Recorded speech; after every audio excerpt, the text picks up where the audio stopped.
Good afternoon. The meeting will come to order. Welcome to the June 2024 meeting of the Botetourt County Board of Supervisors. Our first order of business will be to come out of closed session, certification of closed session. So, paying attention to the following resolution, board members, be it resolved that to the best of each board member's knowledge, only public business matters lawfully exempt from open meeting requirements, and only such matters as were identified in the motion to go into closed session were heard, discussed, or considered during the closed session. Let's have a roll call vote on that. Yes. Yes. Yes. That resolution is approved and we are officially out of closed session.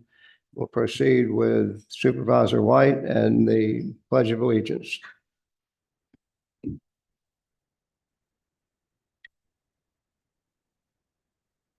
Please say the pledge with us. I pledge allegiance to and to the republic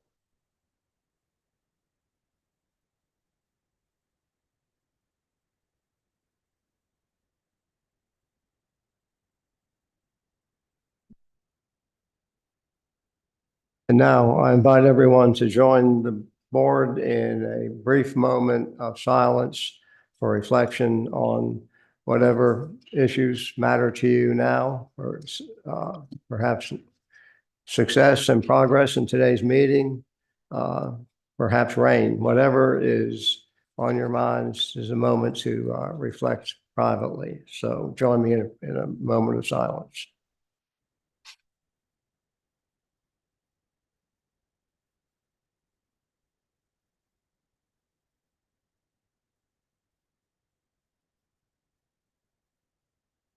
Thank you.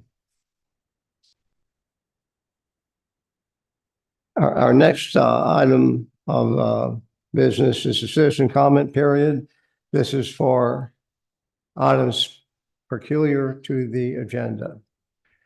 And I'm going to just make a wild guess that a lot of people here are here to discuss the tax rates. And in order to kind of set that issue of business comes up later in the program when we talk about a number of tax rates. So the board is not going to vote on that right now. We will later in the meeting. But since there's so many people here who clearly want to discuss that, we'll go ahead and include that as we ordinarily would on the citizen comment period right now, but we won't be voting on it right now. We will be later in the meeting. There is one thing that I want to make you aware of on that issue, and that's a change to the rates, to one of the rates that we're proposing. And I will say that this is the result of just assiduous work by the budget subcommittee and by individual members of the board to try to come up with a number that is fair to citizens during these times. We all know they're challenging times economically for us as families and as individuals and in businesses. Certainly recognize that. Those pressures are no different for the county. You know, the counties have those same types of pressures. So the budget subcommittee and the administration and individual board members have been, I'm not going to say struggling, we've been dealing with that, how to achieve that balance. And of course, the current rate is 79. The proposed rate, talking about real estate now, personal real estate. The proposed number that you're looking at is 73. After further reflection, further research, further analysis, you name it, the General Fund Budget Committee is proposing a 70-cent tax rate rather than 73. So that's what we'll be discussing later on when this becomes an agenda item. But for now, going into the citizen comment period, be aware that the proposed rate is 70 cents per 100. Okay, so that may change a little bit on how the citizen comment period goes forward. So with that background, Ms. Best, do you have, are these in any particular order? Are these all this one item? Okay. As you can see, we have a lot of people that want to comment, and that's a good thing. We also have, I think we have 4 or 5 precisely scheduled items of business, public hearings that we have to cover this afternoon, and they begin. I'll have to look here, but I think it's at 2:45, and we have to keep on that schedule. So we'll begin with some of these comments, as many as we can. Then when we bump up against the public hearings that are timed, we'll have to go back to them and then later catch up with citizen comments. But with all that in mind, I would ask that if the change I just described to 70 cents per 100, if that moderates in any way your sense of things or what you'd like to say, then please consider that, because we'll have a hard time getting through all the issues and also keep on track with the previously scheduled items of business that we have to proceed with. So I ask that you respect that. I will continue with our traditional three-minute limit for comments. But I'm going to be pretty scrupulous in terms of enforcing that. 3 minutes and you're done. So, another way to kind of, and all this is in the interest of keeping the meeting moving and using people's time fruitfully. So, if somebody's already said what you want to say, just say, I concur with this previous comment or something. On the other hand, I don't want to do anything to inhibit your ability to address the public. Just use judgment. And I'm not going to go through all the procedural issues, or not issues, but procedural matters that we consider in public comment, such as not being repetitious, as I just mentioned, going over the 3 minutes. So please respect the dignity of the meeting. So with that background, we will proceed with citizen comments. And this is item specific to the agenda. Let's see.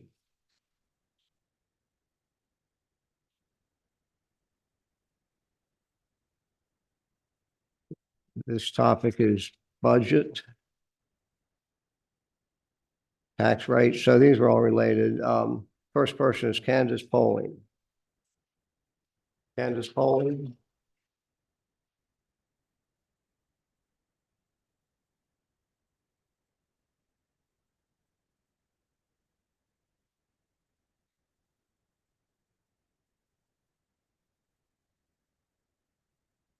Good afternoon. Good afternoon. Welcome. Candace Polling, Fincastle District.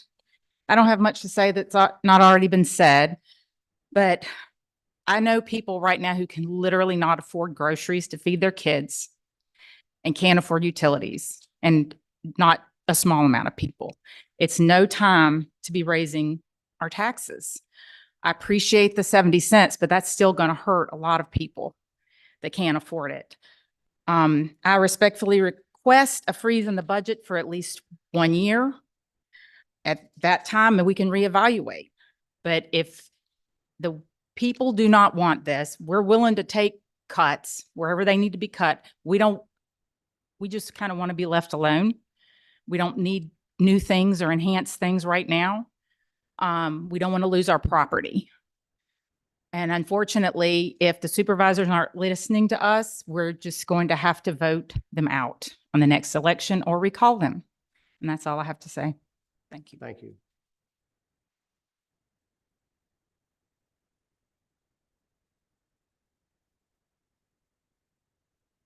Next is David Looney.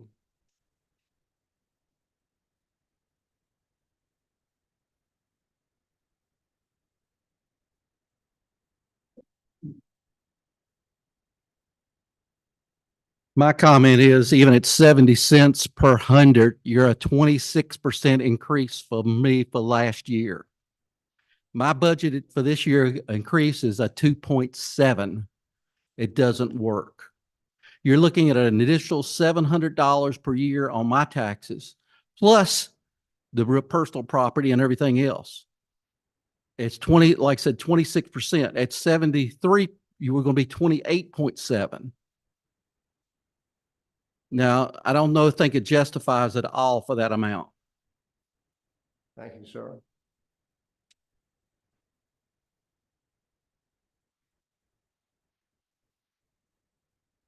Now, I'm going to say this, and I hope that it works. I rely on you to do this. I understand the enthusiasm and the importance of this issue, but kind of like every second counts on this to try to keep this within a reasonable time period. So please refrain, if you will, from the applause. The next person is Carl Morris.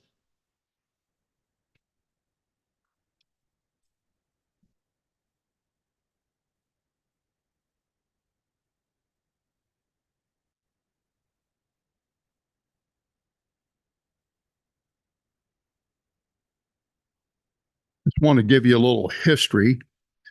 I graduated in 1970 from Stanton River and immediately went into the service because Uncle Sam had a little conflict going on then. I ended up on the West Coast and I finally made it back home in 2001, but I never worked in the state of Virginia. But I paid taxes year after year to the state of Virginia. I finally retired last August. I'm 72 years old. And the first thing I see, and I don't get a retirement from any company, first thing I see is my taxes going up, and I don't see any improvements that's happening in Botetourt County, other than what's happening right down there by the interstate, the building going up down there, the apartments and stuff like that. Now, I don't know whose agenda that is, but I hope my taxes are not going for it. Thank you. Yes, sir. Thank you. Next person is Marion McConnell.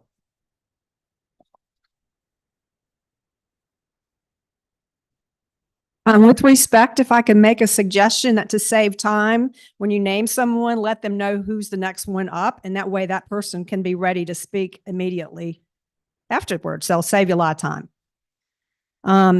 So my quick suggestion is for a budget, don't fudge it. The budget is a finite amount, not an infinite amount that you can stick to us taxpayers with everyone's wish lists. You need to do what we all have to do individually, work within our means.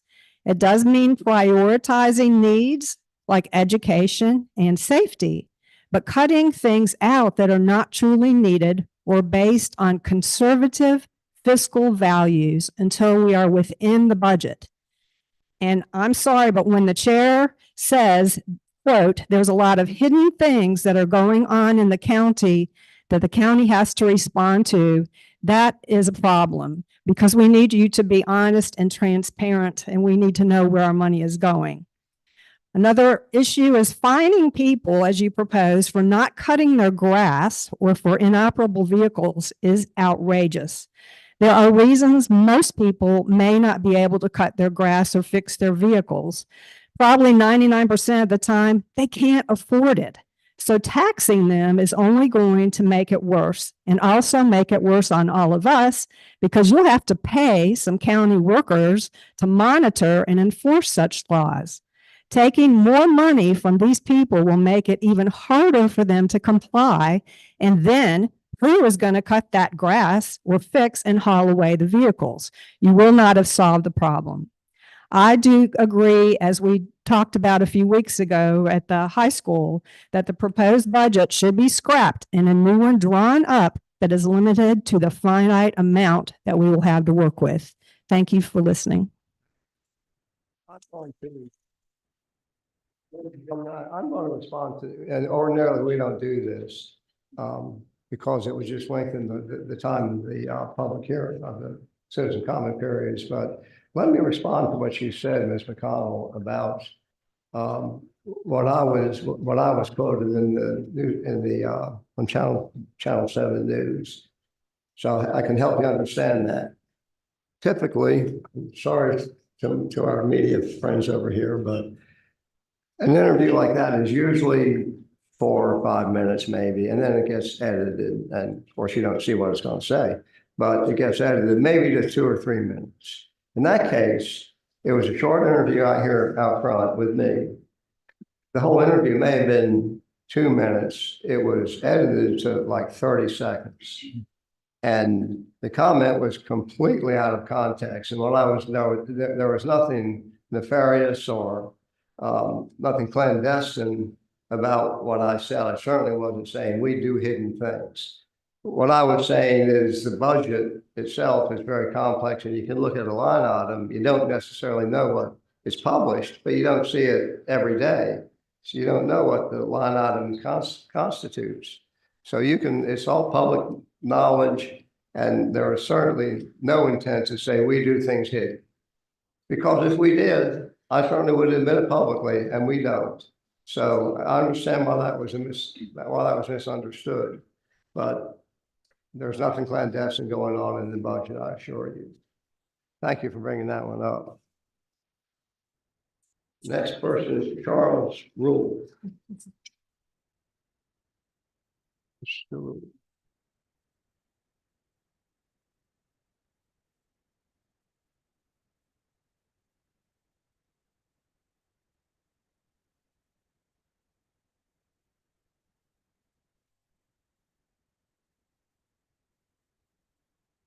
Charles Rule, Fincastle.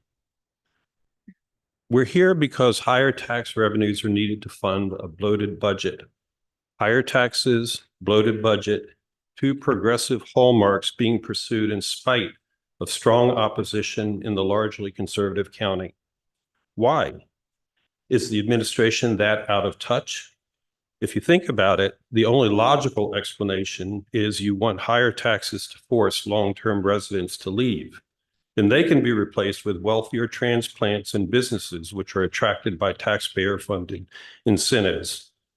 For those who are saying the higher real estate taxes will demand painful sacrifices in how they live, you're saying you don't care.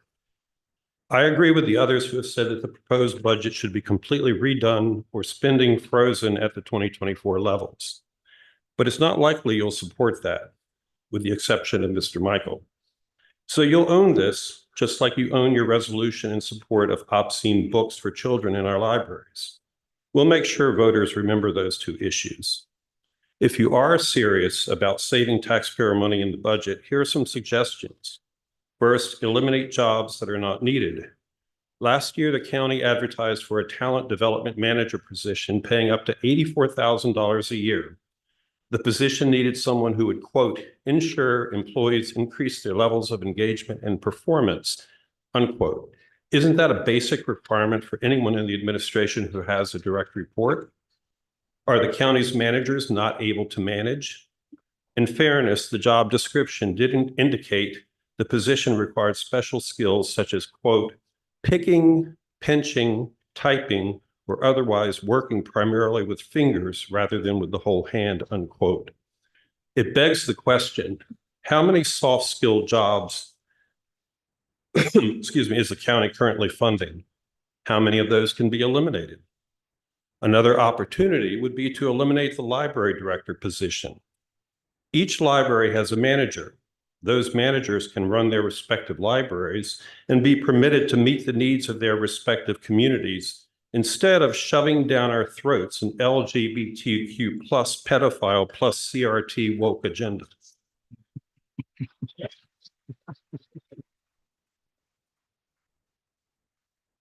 Second, stop purchasing library materials that rob teens and children of their innocence. Did you know that since 2019, there have been at least 286 objectionable books for teens and children added to our libraries? There are 17 libraries in the Roanoke Valley, and it's shocking how many of these books such as the Teen Witch's Guide to Spells and Charms, which teaches teens how to tap into, quote, the darker forces of the universe, unquote, are only available in the 4 Botetourt libraries. You can learn more at wearebrace.org. Thank you.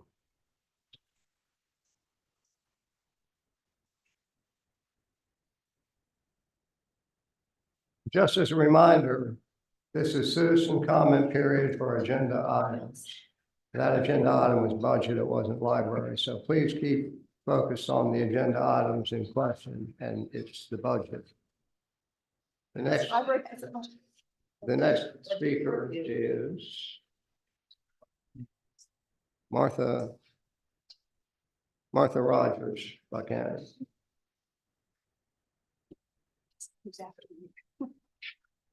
Yes, sir. My name is Martha Rogers. I'm from the Buchanan area.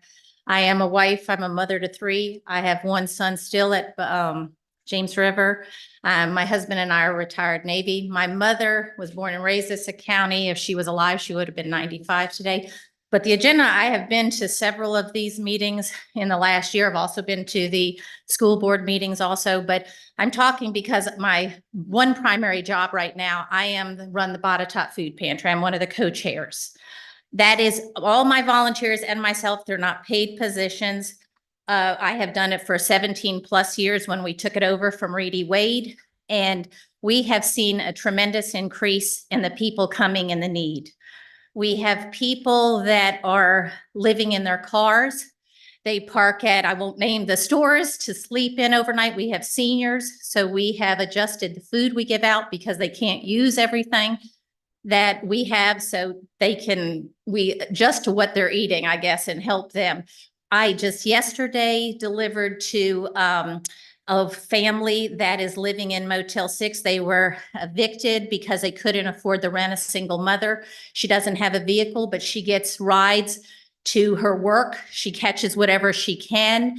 I have delivered, there's people that have lived on the National Forest. No, they're not supposed to, but people are not being able to afford to live in this county. I have brought it up to some members on the board, won't say who, and it's also mentioned, I know this is a little off the thing, but there is no affordable housing. And at some point when you're building this economic, trying to develop this county, you're going to need to make some income-based housing. And I know that throws some people off. But even for 55 and above, a lot of our people that come to help, that need help at the pantry, are older. And they are on fixed incomes. They've worked all their lives, and they're choosing between medicine or things for their houses, being able to afford. And it's unreal that they do without food. And we would love, I'm not sure if any of you have ever volunteered or come to see food pantries, the Botetourt Resource Center, Solomon's Mission. There is tons that you can maybe come and talk to some of these neighbors that you may not see that are on this side of the county, a little different clientele. So you might want to look at that and come talk to them. I'm sure they'd be appreciative because we talk about this when they come in. We try to ask them for other things they need help. And so it's just something, it's been laying on my heart, and I try to encourage my kids to get up. If you're part of a family, whether it's community, your church family, you volunteer, you're supposed to help people. And so we need to look at some kind of housing that people can afford. Thank you very much.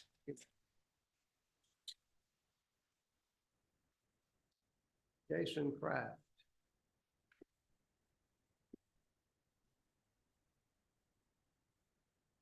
I'd like to start off with a quote from Thomas Sowell. He said that no society ever thrived because it had a large and growing class of parasites living off of those who produce. So in regards to taxes, these are your words, not mine. I'm reading from the vision, mission, and values of the elected people here today. You envision a community of economic goals. Okay. Well, you said that you want the people to be pleased with the value and the cost of government services. I think we can agree that there's some work to be done on that budget. You want to have a mission that is desired and supported by the county residents. It's 2 p.m. on a work day. I think this speaks to what the county wants.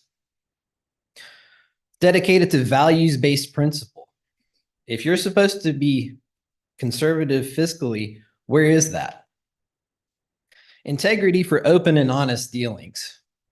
That may have been a misspeak about hidden items in the budget, but that shouldn't even be a concern for these people. That shouldn't be something that is even. We should know what the budget is, make it available so that we can see where all of the money is being spent.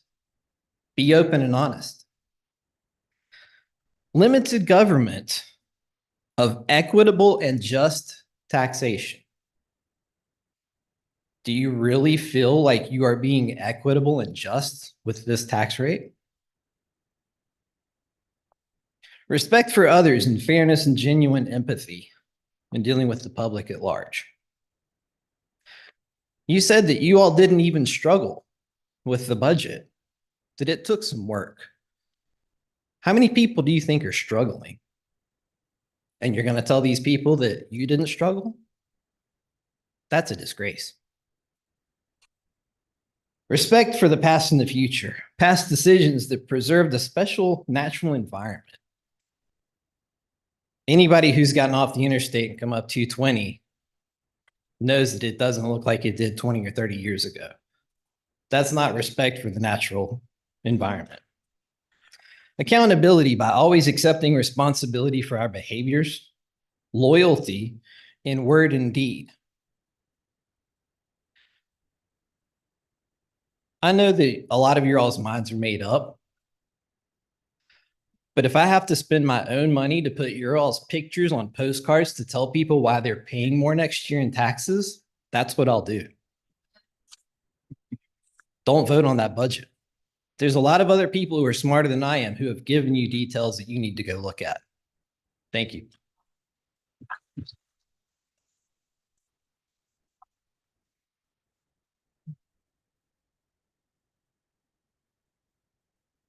Linda Rotman.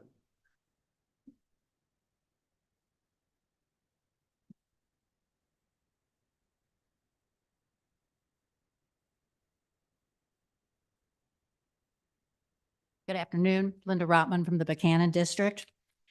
I attended most of the budget subcommittee meetings, and as we all know, the subcommittee took last year's spending as a given, and the discussion centered around how much to increase that number by. 70 cents is an improvement over what you were talking about, but it's still 10 cents higher than net revenue neutral.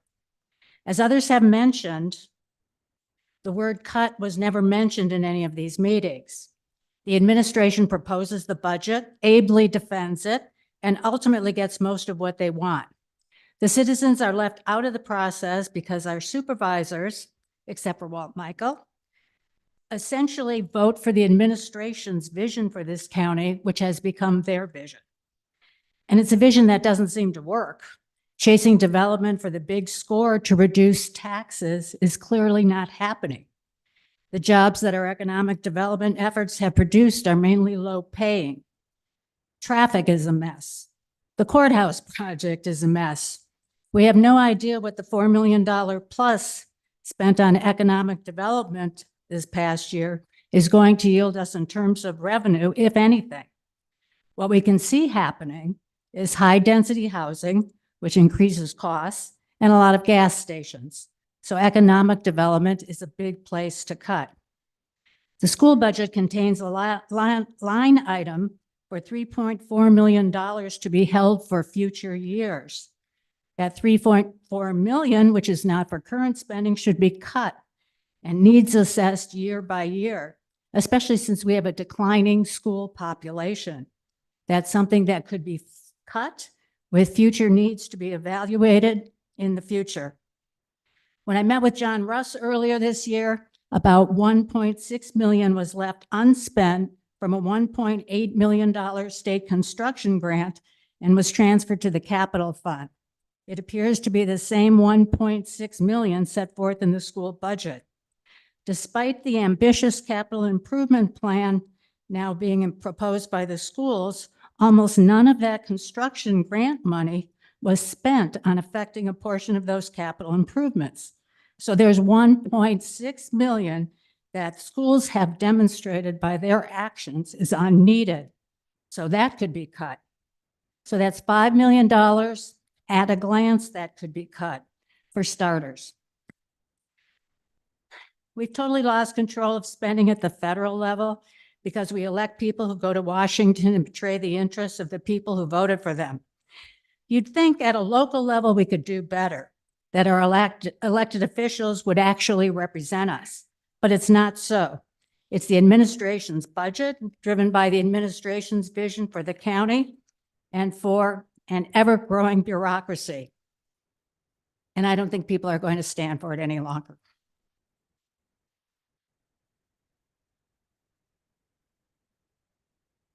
Jim Ludington.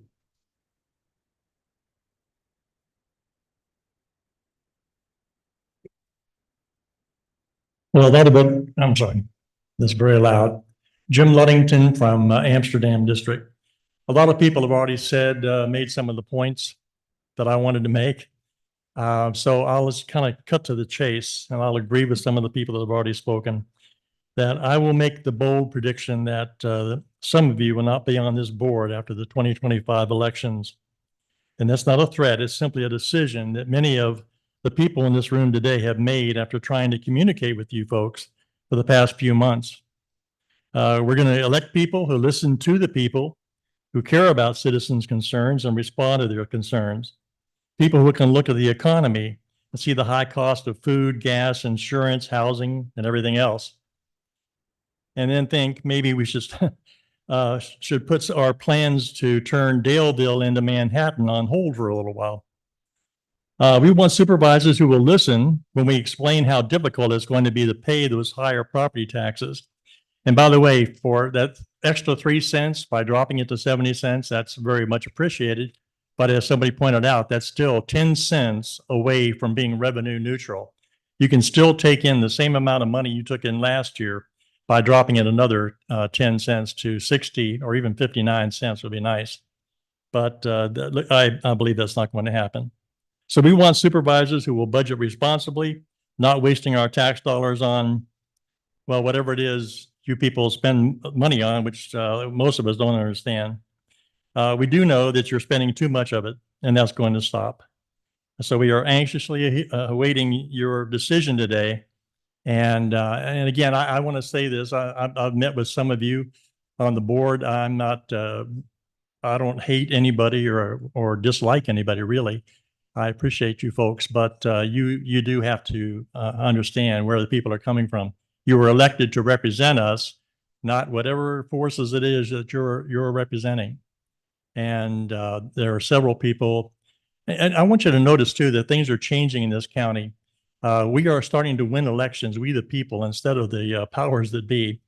And the Republican Party has grown and has changed drastically under Steve Dean's leadership, and it's going to continue to. And so we can, I'm not making these promises or this prediction empty-handed. I'm just telling you that there's a lot of people that want to see somebody else on the board, unfortunately. Thank you.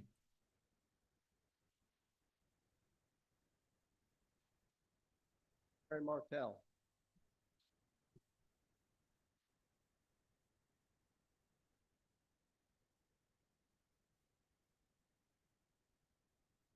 Hello, Carrie Martell, Buchanan District. I attended several of the budget subcommittee meetings, and in one of them you discussed when you were thinking about advertising the hearing for the budget, advertising a 73-cent rate with the possibility of dropping it to 71 cents. Of course, that wasn't in the literature, and it's a mere 2 cents anyway. So I guess that was a contingency mostly for PR, since you've basically done that here in the 11th hour, and we can all be grateful for those crumbs. You need to freeze the budget for this year. Everybody here is struggling to pay for the same things they've been using for the last year, 2 years, 3 years. The county probably is too, but the county needs to tighten its belt too. Revenue neutral is 60 cents, as we're all well aware now. You're going to price long time and elderly residents out of their homes. That's not a small matter. That's where legislation hits us in the pockets. You've heard the elderly residents that came and spoke at the hearing saying they cannot afford a tax rate like you're proposing on the real estate. Amy, Steve, Mac, and Brandon, if each of you had to yourself go to one of these elderly people's homes and get their wallet out of their pocket and pilfer the money yourselves, would you still vote for this tax rate? It's nice to have clean hands, isn't it?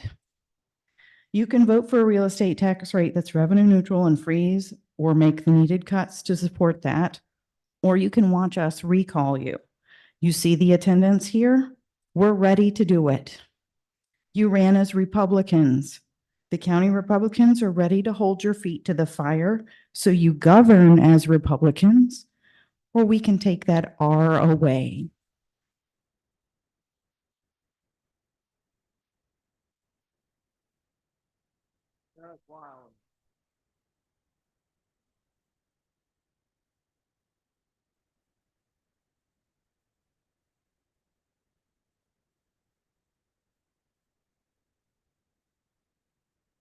I'm well aware that inflation and labor costs are increasing, the cost of local government to carry out its basic functions. Unfortunately, the average person doesn't have the ability to simply increase their revenue. It's not as simple as, hey, going to their boss and saying, you know, the cost of everything's really gone up on my household dramatically, so I'm going to go ahead and increase my compensation to offset these costs. The average citizen has to cut back when economic conditions worsen for their household or business. Many have to learn to do with less and adjust their spending habits. There's only two ways to handle increasing costs. You can either bring in more or spend less. And for most of us, spending less is the side of the equation that we have control over. The county has a decision to make, as you and a board have a decision to make. Can you do more with less? I'm sure there are lots of projects the board would like to fund and undertake, but perhaps now is not the time for those projects. Our county, our country, and our citizens are facing a difficult time. It would be nice to see our elected leaders listen and identify with the plight of their constituents, and perhaps see local government tighten its belt, just as many of your citizens have to do. Other localities have dramatically cut their property tax rates to offset the dramatic rise in property values. I'd like to see Botetourt follow suit. The entire tax system as it relates to property under which we operate is broken. Our home values have risen, but we aren't the beneficiary of those increases in value unless we sell our homes. Imagine paying capital gains taxes on your Nvidia or Tesla stock before you even sold it. Some in Congress are proposing asinine policies such as that, which would wreck our retirement accounts and our financial system. However, guess what? We already have a similar system. When we pay tax for unrealized increases in property values. A homeowner buys a house in 1989 for $85,000. Today, that property has an assessed value of $325,000.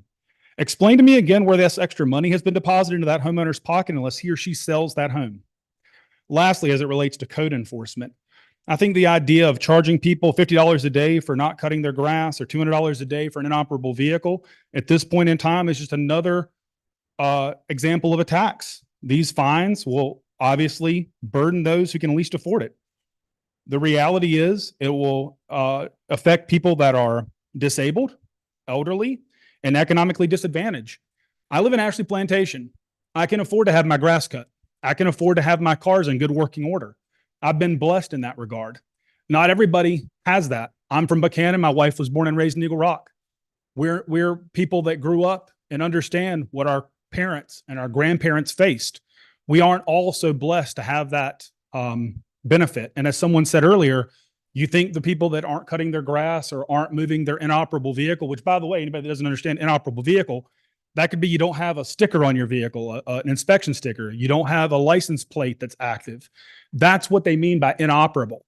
The people that can least afford it will be the ones that this is put on. And as others have said, it almost seems as if this board wants to run the people out of this county that have lived here their entire lives. And for that, I think you guys need to reconsider everything as it relates to taxes and any additional fees.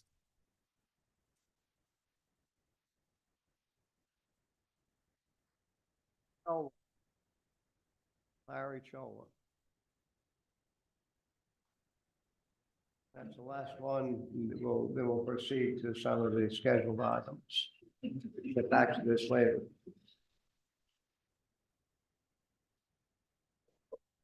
Got it. Seriously. Larry?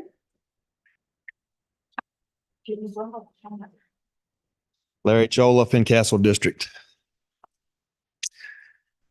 I don't know that I'm going to be able to add anything to what other people are going to say and have already said, other than I realized today that I've lived in Botetourt County 50 years. This is my 50th year here. And I just got to thinking about all the changes that's taken place during that time.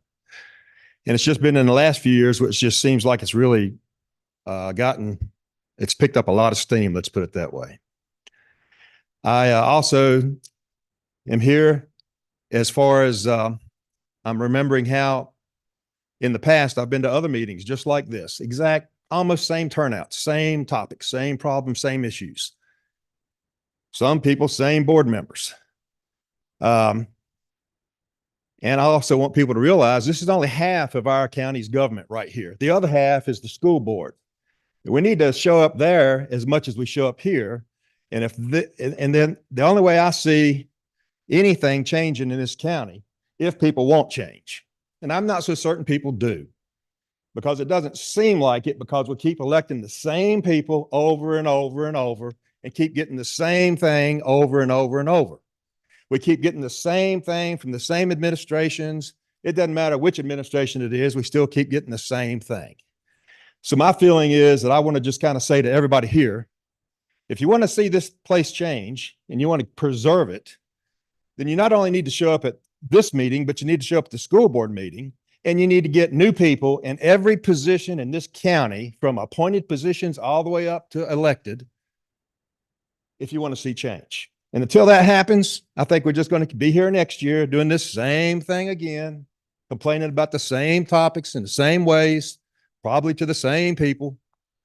And it's pointless if we don't get change. And there's only one way we're going to get change, and that's from the people out here. And everybody here needs to realize these are our people that we hired to run the corporation of Botetourt County. They're running our corporation. We're stockholders in this corporation. We own land, we own property, we have assets, we have businesses, we have children in schools. And until we put managers up there that's going to manage our corporation the way we want it managed, it's just going to continue to go the course it's going. And that's all I have to say.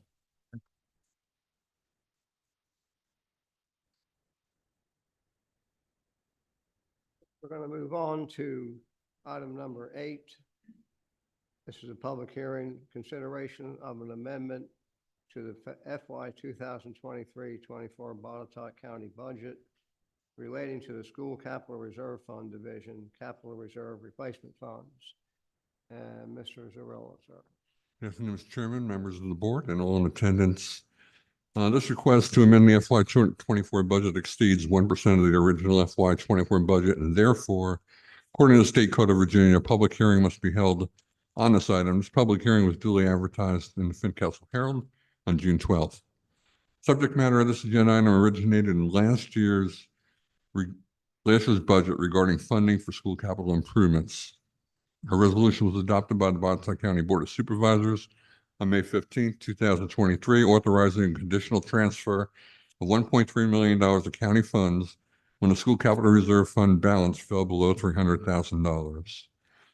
A trigger point occurred on April 24 with confirmation by the Treasurer's Department in May. Thus, we have the following recommendation. Number 1, hold a public hearing on the $1.3 million proposed amendment to the FY 24 budget. Number 2, close the public hearing and approve the proposed amendments to the FY 24 budget via a transfer of $1.3 million from county undesignated general fund balance to the school division capital reserve fund, Fund 301, and an appropriation, accompanying appropriation in the amount of $1.3 million to Fund 301, which will provide coverage for the above transfer of funds to the school capital reserve fund. Are there any questions? Questions from board members before I open the public hearing? I'll open the public hearing. Any comments, questions from the public on this matter? Close the public hearing. Go ahead, ma'am.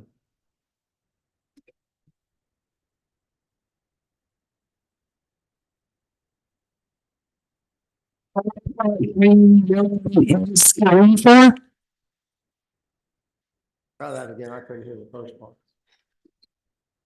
I would like to explain what the 1.4 million is getting transferred for. School capital project. Okay, what capital projects are we spending 1.3 million on? Question for the school board. We don't identify each project that would accompany, that would account to $1.3 million. That's at the discretion of the school. That's something that's approved by this board. It is. Yep. And don't we as taxpayers have the right to know what that money's being spent for?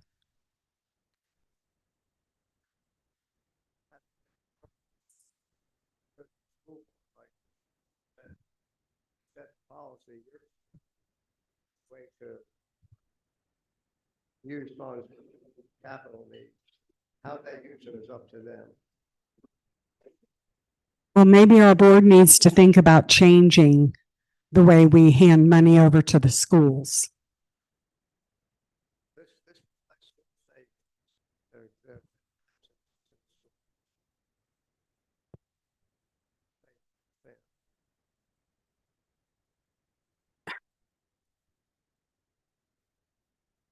Questions? Okay, public hearing is closed. Matters before the board. Questions, comments?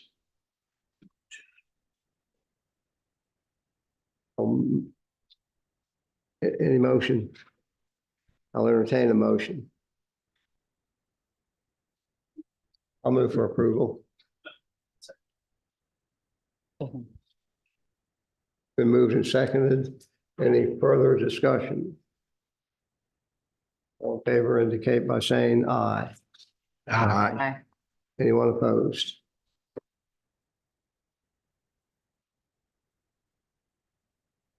Motion carries, and the next item is a public hearing for consideration of an ordinance amending and reenacting sections 2349 and 2352 of the Botetourt County Code relating to exemptions from real estate tax for elderly and disabled persons, and 314 of the Botetourt County Code relating to the rate of taxation on prepared food and beverages. Mr. Chairman, I'd like to make a motion to amend this public hearing to split the two items apart so that we can vote on the relief for the elderly as one vote and the food tax rate as a separate item. I'll second. Mr. Chairman, that is permissible. It's clear what he's asking for, and we can divide the ordinance out through the paperwork after this. At the staff level, there's actually a Virginia Supreme Court case that says that that's kosher to do as long as your motions are clear, which that was clear to me. Okay, Thank you. so we'll take the first part. And that is real estate tax relief for the elderly and disabled persons.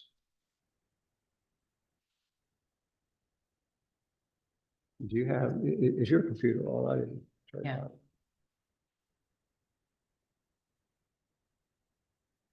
Mr. Chairman, I think you've got to vote on the amendment. Did we Yeah, we vote have on to that? Yeah, Okay. I understand. All right. Thank you.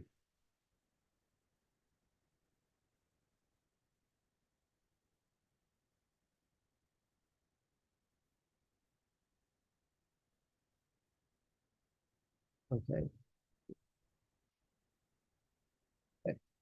So, did you make a motion for? I did. Okay, I'll second, you seconded it, okay.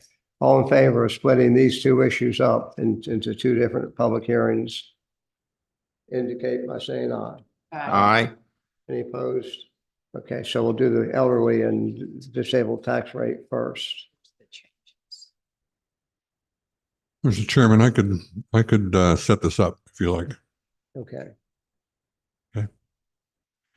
The first proposed amendment relates to real estate tax relief enhancements for the elderly and disabled, increasing the combined income per dwelling from a not to exceed $50,000 to $70,000. and an increasing of net combined financial worth from a not to exceed figure of $185,000 to $225,000. All of the other conditions and provisions for these sections of the county code remain the same. The effective period for these changes will coincide with next year's application submission process filed on or after January 1st, 2025. Thank you, Mr. Cirillo. Yes, sir. Comments from board members? I'll open the public hearing. Any comments on the tax relief for the elderly and disabled? We have one person. Had you signed up, sir, just so I can keep it straight? Yeah. Buren Powers, Troutville. I appreciate, can you hear me? I appreciate the changing of this ordinance and the numbers that have been recommended of going from 50 to 70,000 on income and 185 to 225 on assets.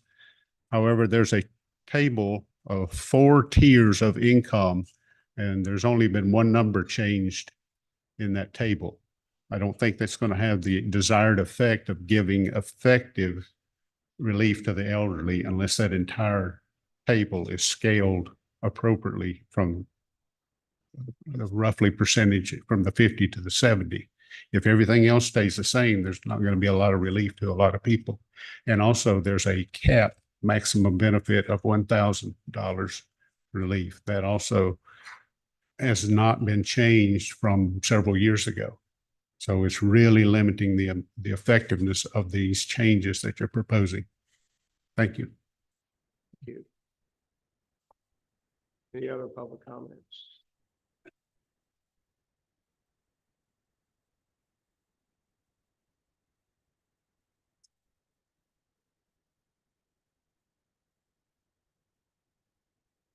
When you're talking about income, the state of Virginia does not tax Social Security. Are you using it as an income base? Are you going with state policy? It does not tax income. Does not tax Social Security, the state of Virginia. Federal does, state doesn't. We're in a state. What is your point? I said, are you going to use that as a tax basis for income? I'm sorry, say that. I just couldn't hear. Are you going to use Social Security benefits as a tax basis for income? Because it's not taxed by state. Mr. Cirillo, can you respond to that? I'm not overly familiar with the calculation of the financial worth. I couldn't speak for that. Okay, do we need to check Is that? that a Chris Booth question? Chris Booth here. Can you want to address that, Chris?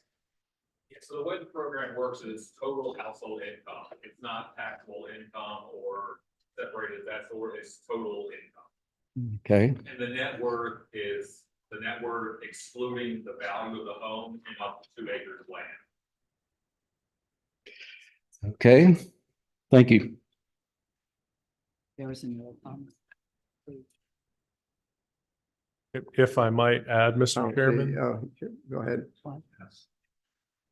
Mr. Chairman, by statute, the only category of income that is excluded is disability income from that income number.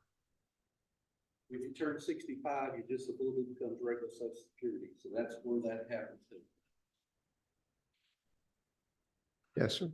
Scott Davis from Blue Ridge District. In relation to this, I have several neighbors that I've helped fill the forms out after they got the notice of their reassessment. And when they've waited, they're on pins and needles because of their applications. But when we called back in and I helped them call back in, we were told by the treasurer's office that they wouldn't find out if they got the exemption until they got their next tax notice in November or whenever it comes out. So if you're making adjustments, it'd be nice that these folks would not have the stress of waiting for it and they would be given some kind of notification that their application was approved. That's all I got.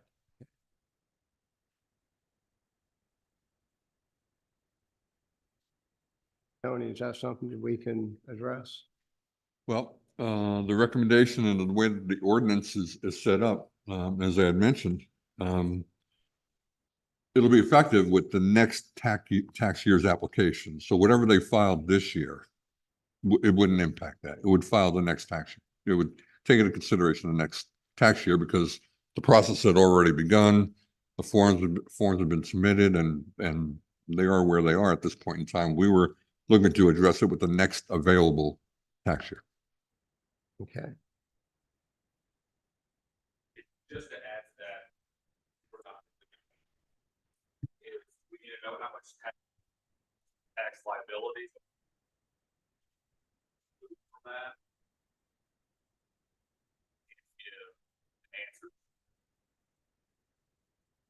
Do we have to table this to get some of these answers? Is there any benefit in that? So this is being proposed for the following year. Right. Applications for mailing.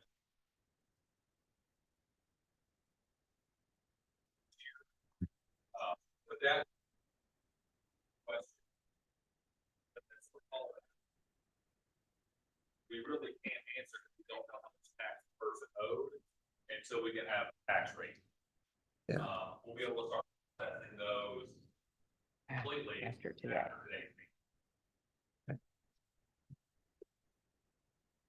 Okay, any other comments on that issue? Close the public hearing and then we talk. I've already closed the public hearing, I believe. Board motion. So I'll start a little bit of discussion on that. This did come up in one of the budget subcommittee meetings. The first question I asked was, where do we fall in relation to our neighboring communities as we were positioned with the $50,000 cap? We were about midway in the middle when we looked at our surrounding counties. I felt that we should and could do more. So we did come up with the new numbers of 225 and 70,000, which puts us as one of the more generous in our region. So I was comfortable with that. One thing that I didn't catch at that time was the cap. And when I got this and read through it, I saw that as well as the gentleman that spoke before. So if I were going to make the motion, I would be moving that we go forward with the numbers that we suggested, but eliminate the cap or at least raise it. But I want to hear from the others before we do that. But that's where I would be to offer that assistance to this population. Mr. Chairman, if I may, one of the things that we have is that Chris Booth really does see a lot of these individuals and works with a lot of them. If I can ask Chris, is this a fair situation? Do you feel this is adequate?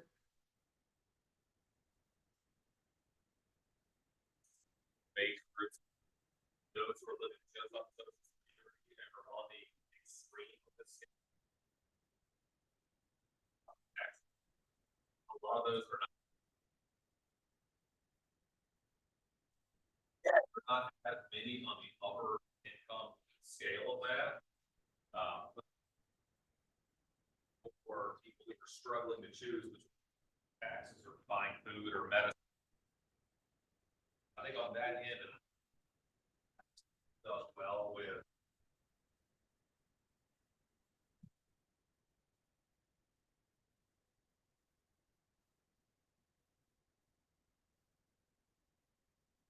adjustments. Inflation is not gonna be a bad thing. I would just hesitate on going too far because this is really financially and not really just a.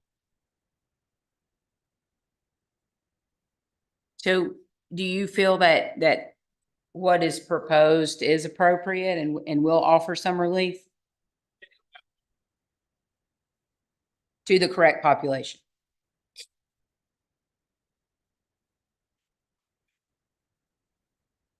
You know, someone makes both of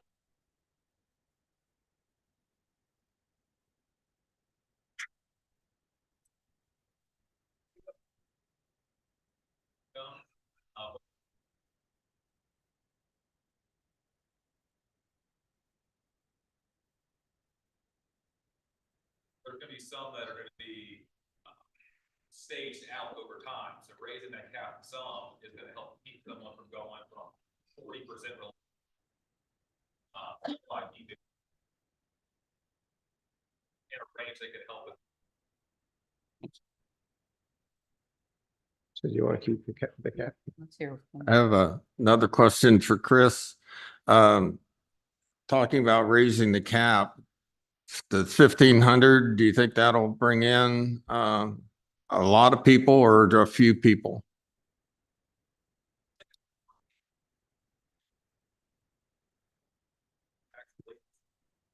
It's not something that we do.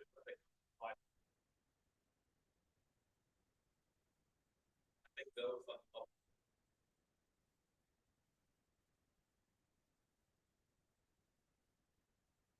Thank you. Scott Horton, anything? No, just did, kind of answer. You want to proceed with it? So, do you want? I would move to approve with the elimination of the cap, or do we want to set the cap higher? What is the board's thoughts?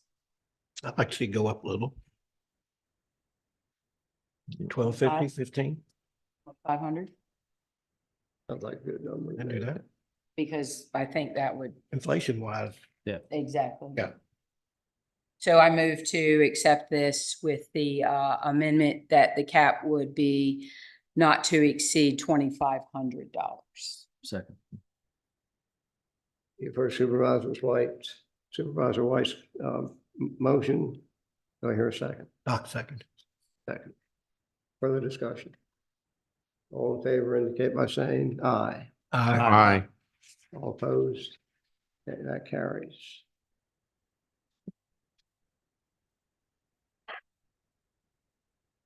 Then we move on to Food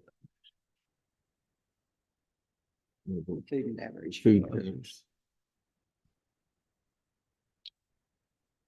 move on to the section 314 of the Botetourt County Code relating to the rate of taxation on prepared food and beverages.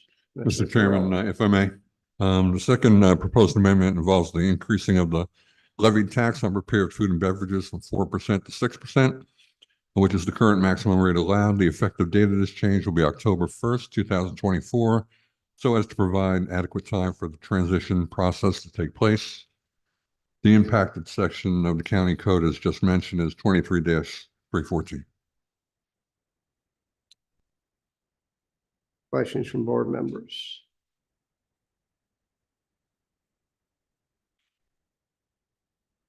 Open the public hearing. Comments from the public on tax on food and beverage, prepared food and beverage. Yes, sir. Do you all know how much revenue that brings in on an annual basis? It will bring in, we're estimating, obviously, but we're estimating that if we do it for a 9-month period of time, if we started in October, would bring in approximately $750,000 to the tax base. Who's going to most be affected by that? This is a tax on prepared food within this county, right? So when you go out to a restaurant, so not only do we pay sales tax, but now we're paying an additional tax to the county for that prepared food. And you all want another $750,000 in income based off of the people who may have disposable income to go out and eat.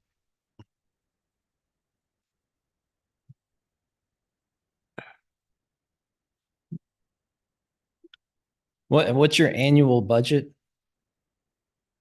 For what? Annual budget for what? For Botetourt County? The entire budget? Yes.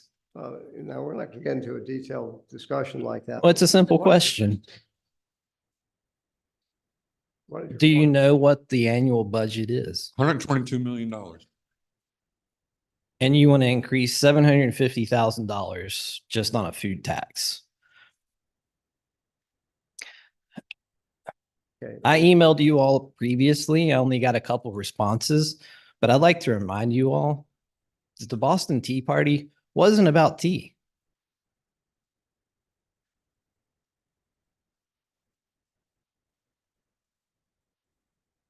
Other public comments? Annie?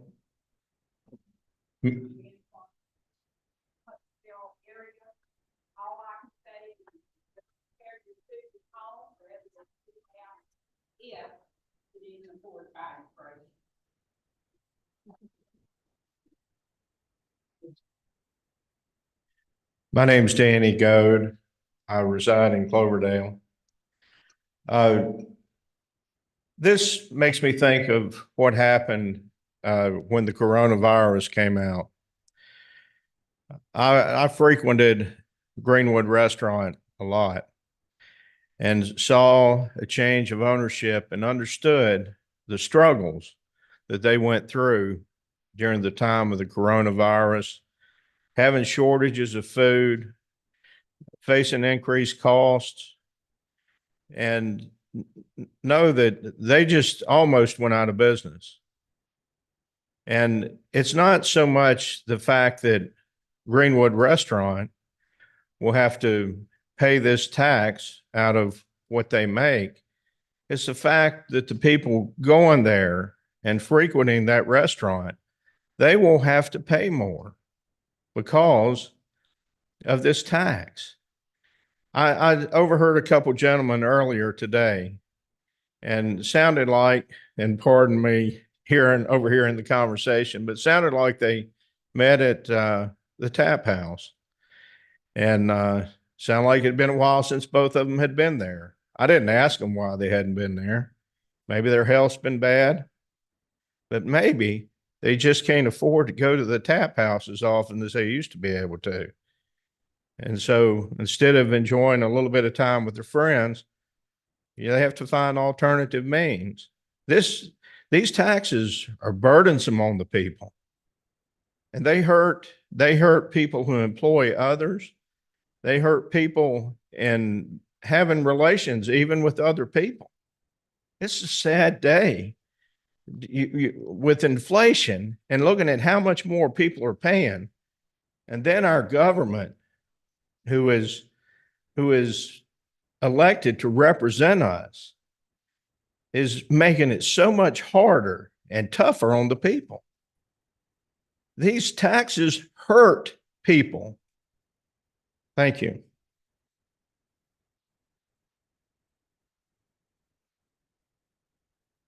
Any other public comments?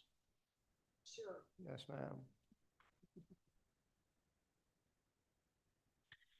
I just wanted to say it's important for our community to support our local businesses, our local small businesses and restaurants in this county. But if you're taxing us and taking more money from us, we don't have any more money to keep them afloat. So you guys are going to have to figure out something, because we certainly don't want restaurants closing down because people aren't supporting them. Then you're not going to get any tax dollar. So I think you better look at it all. Other public comments? Public hearing is closed. Matter is before the board. Do I hear a motion? Discussion first, I think. I agree with much of what's been said. We don't want to hurt our local businesses. This was, I think, a thought that we could spread out, not put the burden on the strictly on the real estate tax. If we went over here with a part of that, that might alleviate that burden, because eating out is elective.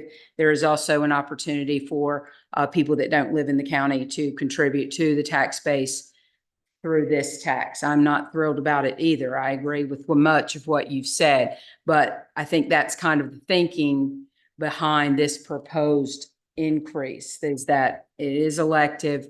And I'm certainly hoping that a 2-cent change wouldn't prevent someone from supporting a restaurant. I realize it could for some people, but that is not the intent. The intent is to take it off of the real estate tax, which is not elective. So that was some of the thought that went into this proposal. Anything else? I concur with that as part of the budget committee. That's what we discussed, and it will have a minimal effect on residents, and it does spread out the tax burden to people from outside of Botetourt County. Other comments from board members? I'll entertain we do have a motion. Ma'am?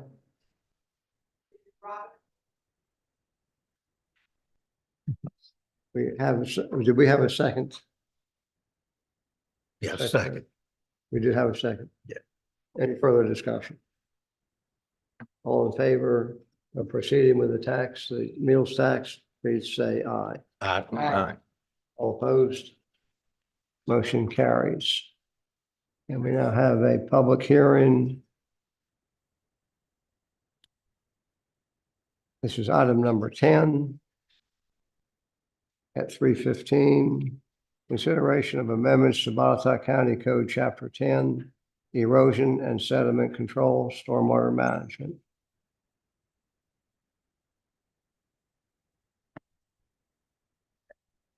Good afternoon, Chairman, members of the board. Give me just a second. I have a couple presentations for you this afternoon.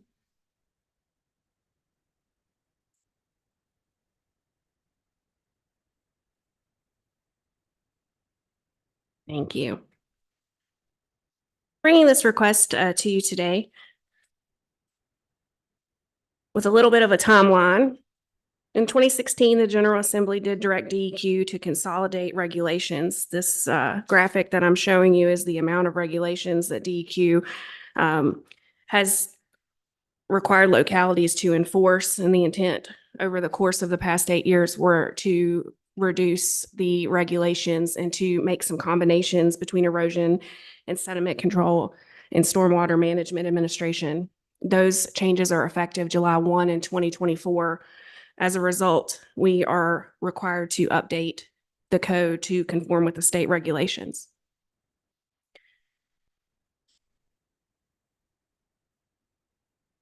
The intent of the code is to ensure the general health, safety, and welfare of the citizens of Botetourt, to protect the quality and quantity of state waters from potential harm of unmanaged stormwater and soil erosion, including protection from land disturbing activities causing unreasonable degradation of properties, water quality, stream channels, and other natural resources, and to establish procedures whereby stormwater requirements related to water quality and quantity are administered and enforced. We are empowered by the state of Virginia to adopt only what the General Assembly allows us to adopt and do through the Code of Virginia. The proposed changes reflect those minimum standards only. There are no additional standards over and above the minimum standards that are required by the state of Virginia. DEQ provided a model ordinance to conform to the new regulations. And I want to thank Mr. Lockaby, County Attorney, for his diligence in taking that and crafting that specifically to Botetourt, and to our friends at Oya Construction, who've been assisting us with reviews, inspections, and programming while we work to fill vacancies. In short order, the why is that this is a requirement of the state. What? Combining stormwater management and erosion and sediment control of construction activities requires regulating land disturbing activities based on limits of disturbance into separate categories. We are a VESMP authority, which means we review and approve soil erosion control and stormwater management plans, require permits, monitoring, and inspections, and require stormwater pollution prevention plans.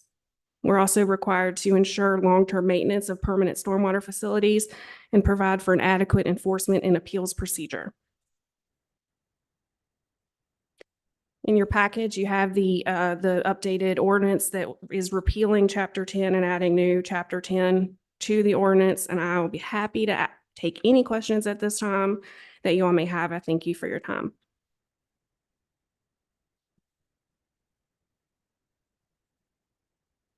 Comments or questions from board members?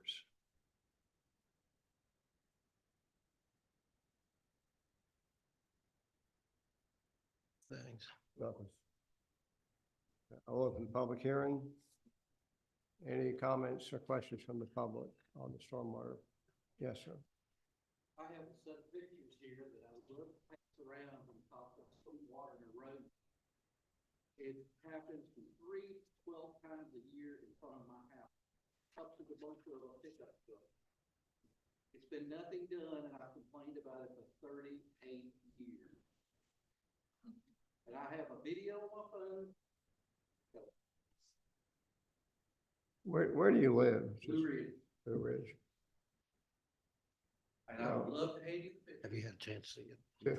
To whom have you shared that information over the last 38 years? I've also been informed that all was developed by the county, and the county has approved zoning of that subdivision, and where it runs off, can't do anything about it. I'm not sure that's necessarily true. You can't respond to that, can you? And unfortunately, I got pulled aside, but I would be happy to chat with you further. Okay. You can provide me your name and contact information. I'm happy to reach out to you.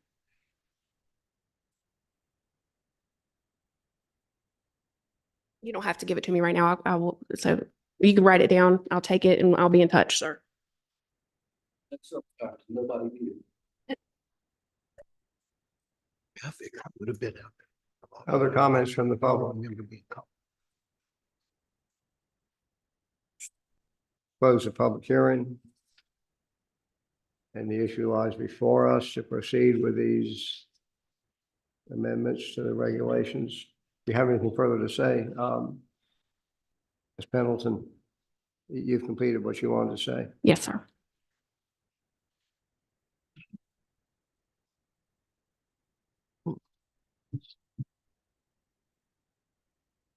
Any discussion? This is just putting us in compliance with new regulations. Absolutely. Yes. Right, but is there any discussion on it? It's for There's so information. much repetition in them. Okay. Yeah. Good move to put them together. Okay, thank you, Nicole.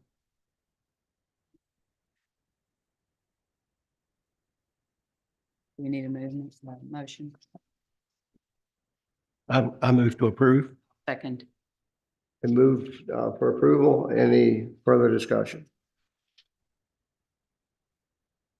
All in favor indicate by saying aye. Aye. All opposed? That motion carries.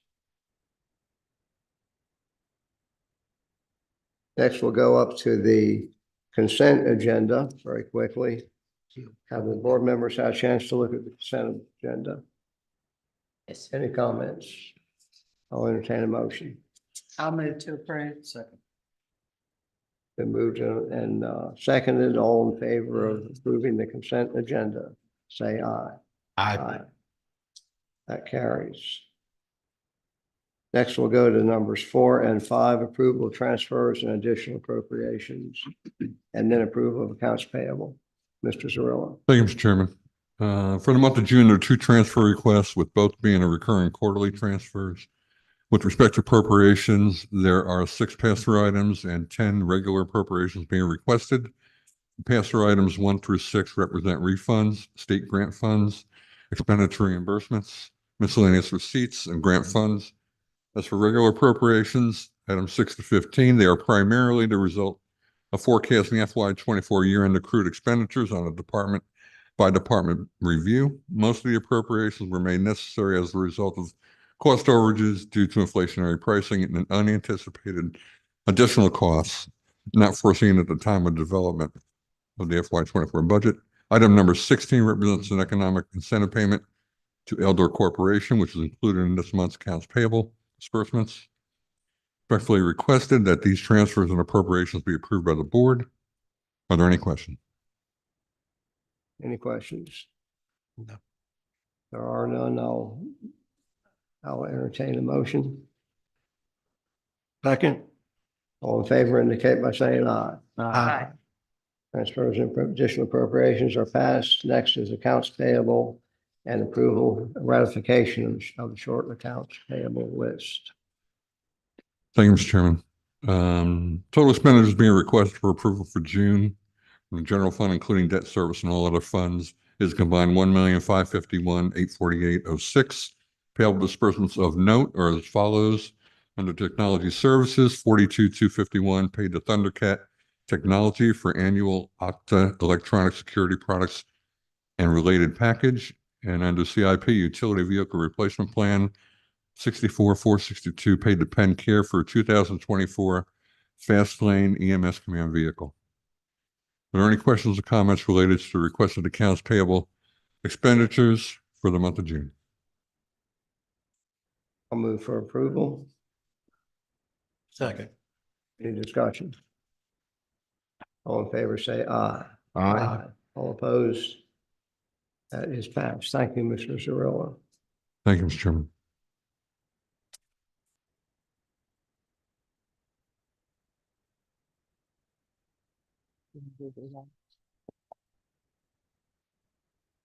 Looking for some, we have about 5 minutes before the next scheduled hearing, and I'm just looking for a time filler here. Mr. Blevins, you ready? VDOT?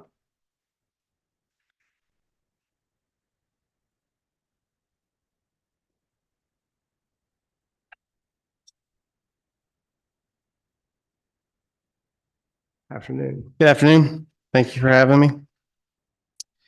For our update this month, as far as our resurfacing contracts, they have started in full swing. They have done some paving in the Blue Ridge area. But the contractor's been moving in and out. But they do have several routes to complete in Botetourt County. We don't have any traffic engineering or new traffic engineering work orders on there this month. I think we completed 3 last month, so we've removed those. We have a few land development projects on there. Be happy to answer any questions on those if you have any. 10 permits issued this month. We completed some sidewalk repairs in the town of Troutville recently, and we've had some requests in the town of Fincastle we're looking into. As far as planned routine maintenance, mostly this time of year, it's grading gravel roads, lots of requests for dust control. We've been getting several of those. It's been a little dry. Doing some mowing on secondary routes. We will start our next round of primary mowing in the early July. It should start back around the 8th of July. Other than that, just typical maintenance, pothole patching, again, gravel road maintenance, and we're doing a few projects. We should be able to start Fringer soon. It won't be a lot of work because it's actually in pretty good shape other than the dryness. It will take us a little while to get it paved. We're going to try to combine it with 2 other projects to get a little better rate on the cost. I'll be happy to answer any questions anybody has. Anything from Valley District? No, sir. Yeah. Of course. Fringer Trail, thank you. We are very excited. Do you have a start date or? It could be very soon, but like I said, we probably won't be out there very long. We may move to Webb in Roanoke County first and then go back to that probably in the next month. Great. And thank you also for your visit to Flowing Springs. I think we're looking at a short-term solution and then possibly a longer-term solution. Yes. And talk there. So thank you for seeing there. I appreciate it. The 2 areas of mowing concern that I've heard about this month, just one yesterday, very concerned about Arcadia Road. There's a campground at the end of Arcadia Road. So there's a lot of big traffic that goes through there. It's a very busy road to be as rural as it is, and a lot of tree overhang and mowing needs there. So if you could look at that, and then also Pico Road. I've gotten a call for there to look at tree overhang. Sure. Thank you. Blue Ridge District. Okay. Wanted to thank you for the update on the Longwood development, and we distributed that information by way of that community social media. So everyone's informed. We did receive a comment back from the health department. They're going to work with us on getting it tested. So. Don't have anything. All right, good. One item, we talked 2 months ago about traffic striping in the center of Daleville in front of the Super 8. So did you have a chance to look at that? They are in the middle of their update cycle for doing striping. So the group that does the striping actually does striping for the whole district.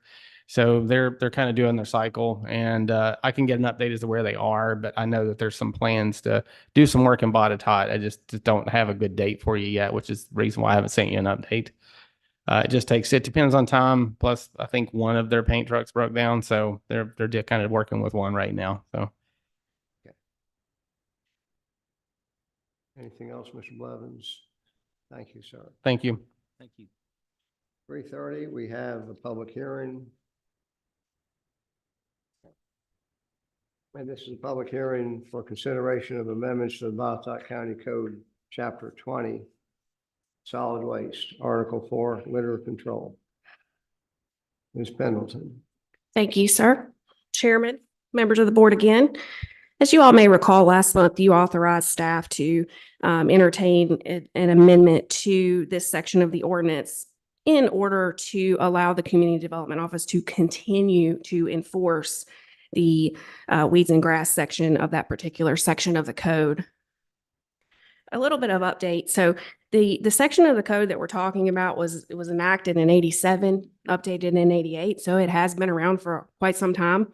My knowledge goes back to 2010 when I came on board here. The 2014, the building department processed weeds and grass complaints. So our building inspectors have been out as long as I can remember doing enforcement of that.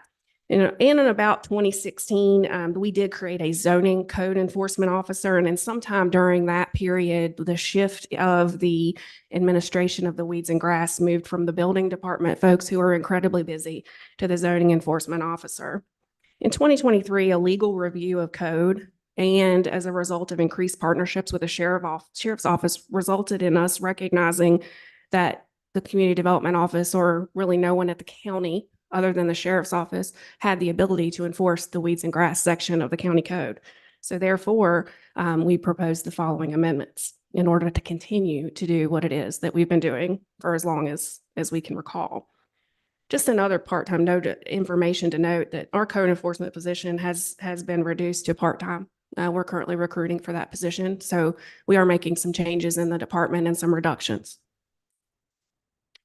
Since 2009, Community Development has investigated 559 grass complaints. Those are only in the residential, commercial sections of the county. They're not enforced in agricultural. There are places that we do not enforce, and they're only complaint-based.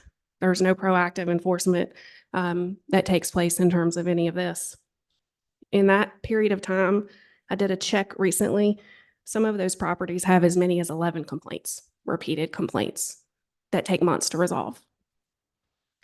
I'm just saying that to note that the majority of the cases that we would work towards more serious enforcement or collections would be the most egregious of those cases.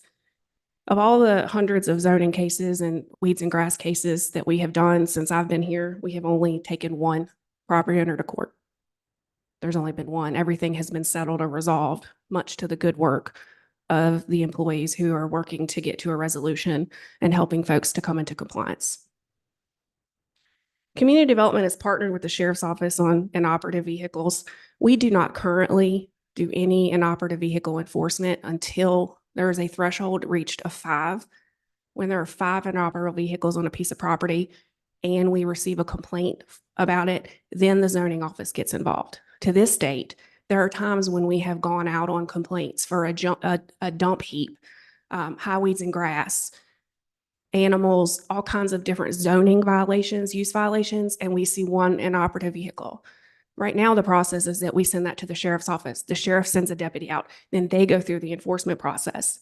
In an attempt to try to streamline and reduce the amount of work and capacity out there to be able to enforce that, in the event that we would be on a zoning use violation and see less than 5 inoperable vehicles, we would love to help the sheriff's department out by not having to pass that along. So those amendments to that particular section of the ordinance were really just for that purpose. Again, we have helped the sheriff's office and they have helped us, and we very much appreciate the partnership that we have with them.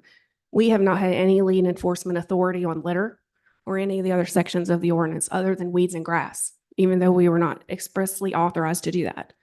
We are not proposing any changes to that at this time.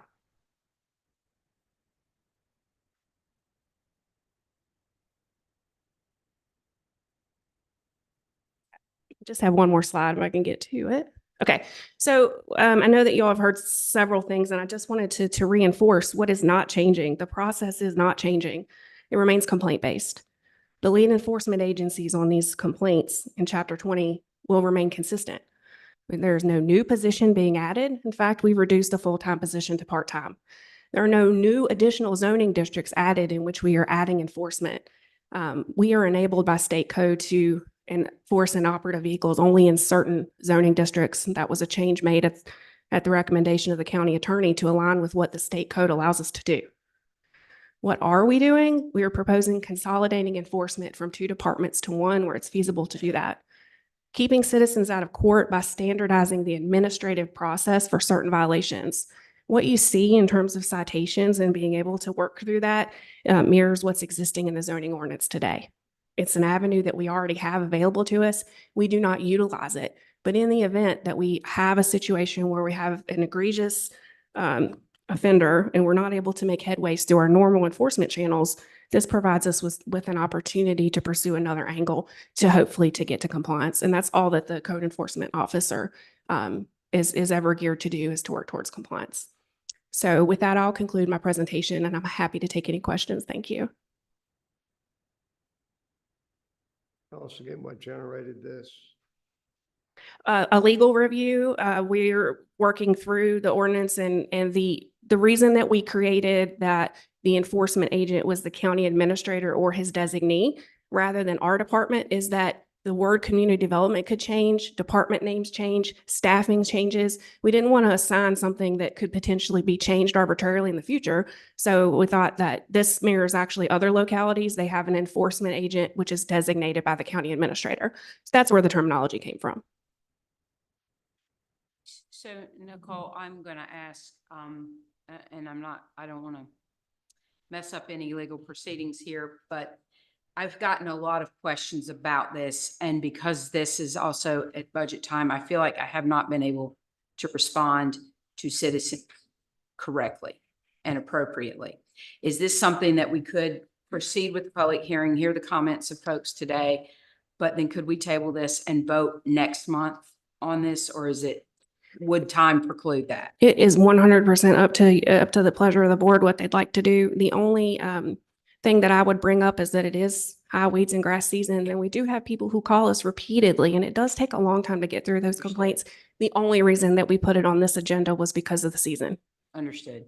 I get that. But I do feel like I haven't had time to go through this with concerned citizens because we've been talking about budget mostly. Sure. So, I'm a little concerned about the ag portion on the Yeah. unoperable vehicles. I mean, it's so broad. I mean, we got A1 properties that are an acre. So got them at 1,000 acres. Yes. And can we put a cap on it or say, well, 5 acres or less, you fall under this. If you got, I mean, like in the middle of 500 acres. We can't enforce that. Right. Because we can't enforce anything that we can't see from the right of way. The zoning officer cannot enforce that. And now what the sheriff's office chooses to enforce, again, I don't want to step into their wheelhouse because under 5, that is what the sheriff's office has consistently done.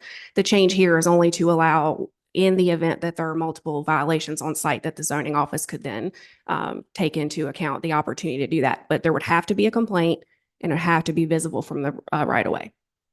I would like some more time to address some situations like that. I know both of us represent a lot of agricultural properties and I don't want to penalize those. Absolutely. So, but I would suggest, since we have so many people here today, we should proceed with the public hearing and hear their comments.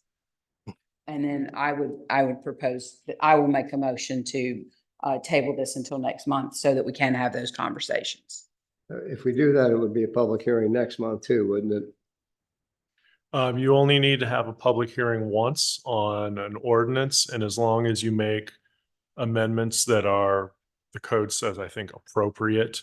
So basically they're within the general scope of what you started off to do. You can do that. And all of the amendments that I've heard discussed fall within the same general scope as what was originally put into the agenda package. So you wouldn't have to have another public hearing unless you chose to do so. But people could speak during public comment at that meeting. So there would still be that opportunity. Yeah. So wouldn't there be an advantage to having the public hearing later though, when everything is together? Are we?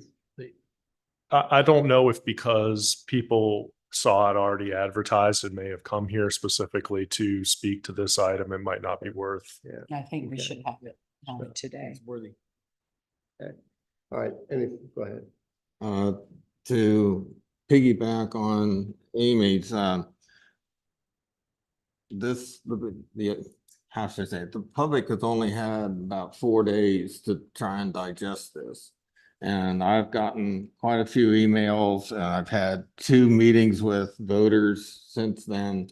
And I need to go off on a little tangent here. I've been one of the people pestering Matt all the time to go out and look at stuff. And the public sentiment has changed my view of this. And I would like to change from 1 month to 60 days. And the reason for that is I would like to have more time to get more input from the public before I make a decision on this. Okay.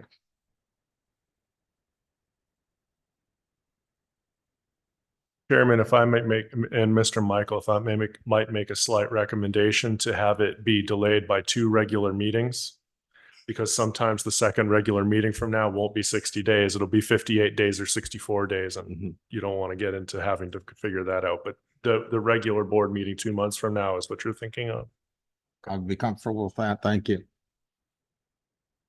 Okay, any further discussion? We want to proceed with this as a public hearing. Yes. So I will open the hearing to public comments on the zoning. Go ahead, sir. One of my concerns in reading proposed is that in a lot of other localities, I've looked up Roanoke County, other places, I mean, this is obviously a very common thing to have in the code, but it was the amount of the fines that are listed and what they can reach. Roanoke County, for instance, and I can't say that I read the most recent, but for grass, for instance, it's $50 for the first offense and $200 for the subsequent offense within 12 months. We're talking about $50 a day, up to $3,000, and for inoperable vehicles, $200 a day up to $5,000. With the ability, I know we're saying that this isn't used very often. The other thing, we're talking about arbitrary, I heard that word used. It can also be arbitrarily enforced. Anytime you have something where it's based on people complaining about it, if you have a neighbor or someone that really wants to be a Karen, as we use in common parlance, they can really make your life pretty difficult when it comes to this stuff. So the only thing I would encourage the board to do is to look at what are other localities doing in terms of the fines that they're levying or what we're proposing in line. I would assume the people that have inoperable vehicles and grass that's too high probably don't have $3,000 to $5,000 to pay in fines if it were to go that long. They tend to be people that are disabled, handicapped, elderly. That's been my experience. And so I just don't want to put forth rules that are going to arbitrarily punish people and allow someone that has nothing better to do than to go and complain to their neighbors to just keep this train rolling. I mean, since 2009, 500 complaints to me, and probably in many of those, 12, one case she said it was 12 complaints to the same house or the same location. I feel like we got a solution that's looking for a problem that I don't know, maybe we don't have the best solution for you. So I'm glad you guys have agreed to give us some time. Thank you, sir. Other citizen comments? I live at the far edge of the county, over near Iron Gate. And right there on 220, there's 2 abandoned trailers. And one of them has cars in the weeds and stuff. It's just such an eyesore and nobody's even living there. So I don't know how to deal with something like that because I don't know who you'd even be taxing or giving a fine to, but they're a real eyesore when you go through Iron Gate. One side's got an abandoned trailer, the other side has an abandoned trailer. Yes, ma'am. Thank you. Thank you for considering to give this issue a little more time and for the citizens to give you a little more feedback. That's helpful. With respect to the weeds and the inoperable vehicles, sometimes the first solution that we need to jump to isn't necessarily what can government do about this. I'm wondering if something can be put into whatever ordinance to say, if you have a problem with something going on, you need to report something. Have you talked to the property owner first? I mean, it's your neighbor. What kind of society are we in anymore where instead of walking next door and knocking on the door and going, hey, I'm your neighbor. I was just wondering everything's okay. Your yard looks kind of, crazy. If you need some help, what's going on? Instead of just calling up your representative and being like, hey, hit this guy for me. I mean, where are we now? Can we not be neighbors? Is there any kind of thing you can put in? Like, did you send them a certified letter saying your yard is driving me nuts? Can you please cut it? Did you walk over and knock on their door and say, hey, I'm your neighbor. I'm tired of looking at it. We're just going to automatically go to government, please do something for me. And the second is, we do have several developments in the county with HOAs. Most of them have a requirement of keeping your yard a certain way and what you can and can't park. If you like that, live in one of those. I mean, what about freedom? My husband is a car nut and it drives me nuts. We have 2 cars that aren't registered. They're in a garage. They don't run. He loves them.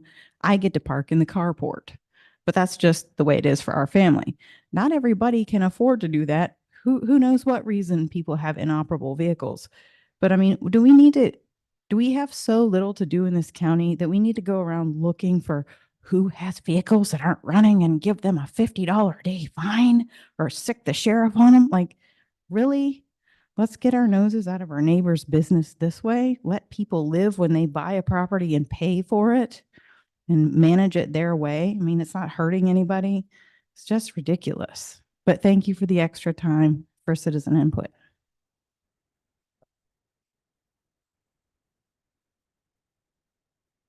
One we can't answer, unfortunately. One more.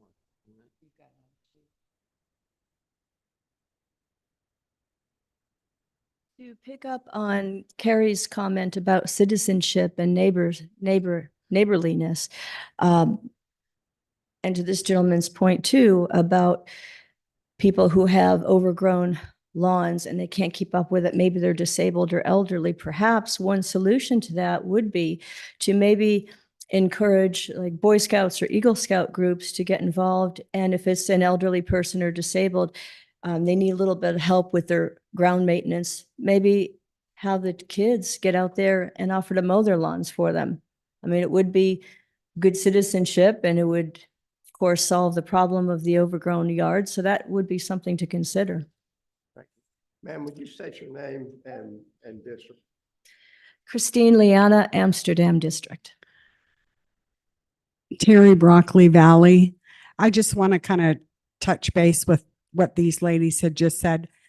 There doesn't seem to be a lot of community like work programs for anything in this community. Like if you have to do community service, maybe this could be an area where if there is a problem with someone's yard or whatever, whoever's doing community service in this county could maybe go out and help with that. Thank you. Anything else? Anything from board members? Good afternoon. Michelle Wolfen, Buchanan District. I just wanted to talk about how do you say that I live on 2.5 acres. Not all of my property is a yard. So how do you define the yard if it's overgrown, like 12 inches? I don't understand that part. As well as I'm a Jeep fanatic, so I might have 3 extra Jeeps in my yard for parts. So I don't want to be charged $50 a day per one just because I have extra vehicles that's inoperable at the time. So I don't know. I think those things are what worries me about that, the grass and the inoperable vehicles. Thank you.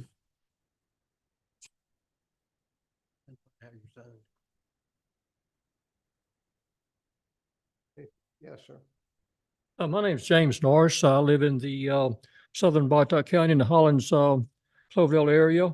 I'm actually a native of that area. I grew up there from post-World War II. And when the first, it was originally an agricultural area, agricultural orchards, and everybody just did what they wanted to, you know, because there was no, farmers and people had orchards, they had the equipment and stuff around, and nobody worried about it. And gradually, all the orchards got turned into subdivisions, and the farms got faded out. And now the property that my dad bought after World War II, it's a grassy area, you know. We had cows there, and arbitrarily, and somewhere in the late '80s, they supposedly came in and rezoned it all residential. But we use it to give it to our neighbors, or a farmer neighbor, to cut hay off of. So it's several acres of there, but he cuts hay, and it and of course, especially first cutting gets over 12 inches high, you know, before you cut the hay. And it saves us, it gets something productive out of that land, and it saves us having to go to the trouble of cutting it. So, but according to this ordinance, if we enforce it, then presumably they can force us to mow that area like a golf course. You know, I mean, I didn't ask for the area to be suburbanized from the agricultural area, but it just came upon me and the family, and I think that should be taken into consideration too. Thank you.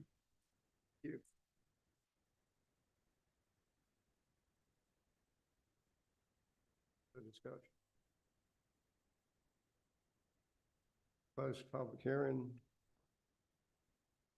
And start putting on board. I'd like to move that we, Ms. White, may I make a quick comment so Yes. that you all understand the implications of different potential courses of action at this point?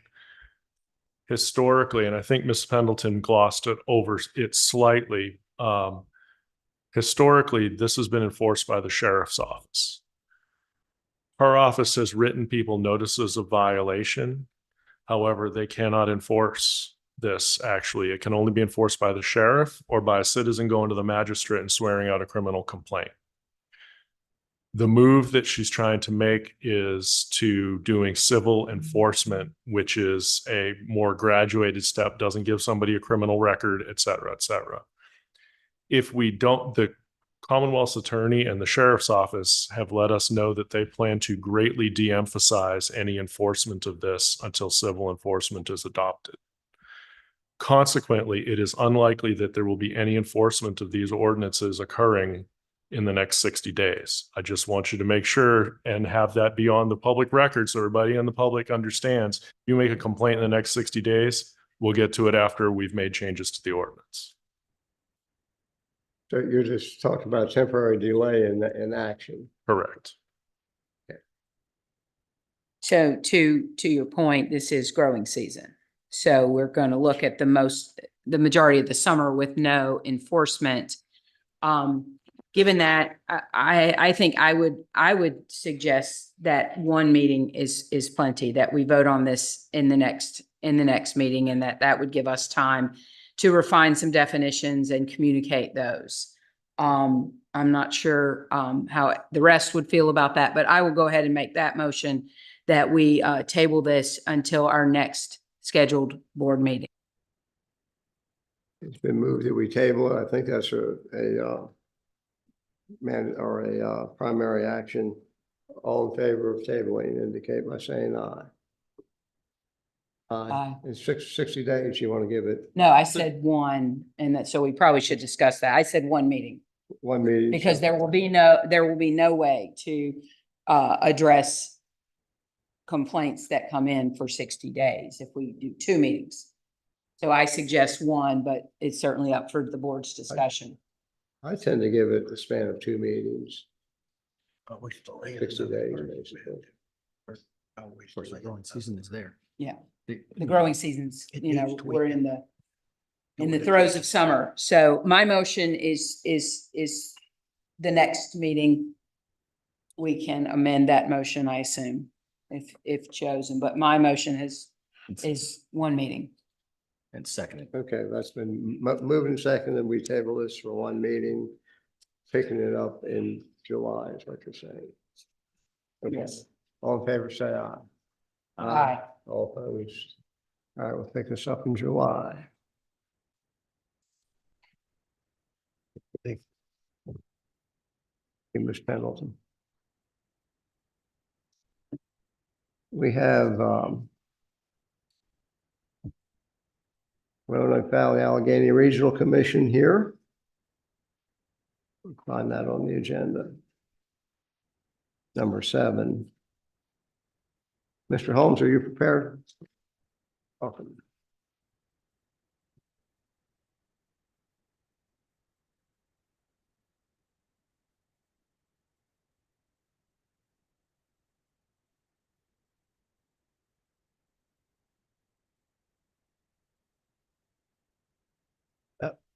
Thank you, Mr. Chair, members of the board. I appreciate the opportunity to speak to you this afternoon, provide a little bit of an update on the activities of the Regional Planning Commission and some of the things that we have done over the past year that have involved or had an impact on activities here in Botetourt County. Just let you know a little bit of what we've been doing and some of what's coming up in the coming year. And I will do my best to kind of breeze through the presentation here. I do always like to provide a little bit of a refresher for folks who may not be as familiar with the Regional Commission and what we do.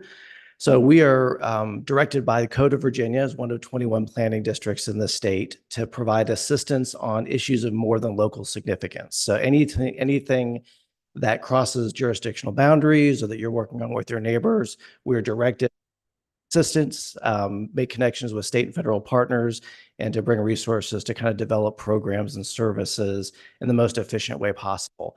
As you can imagine, about half of our work is transportation. Roads don't change character or stop at borders, so that's a lot, spend a lot of our time.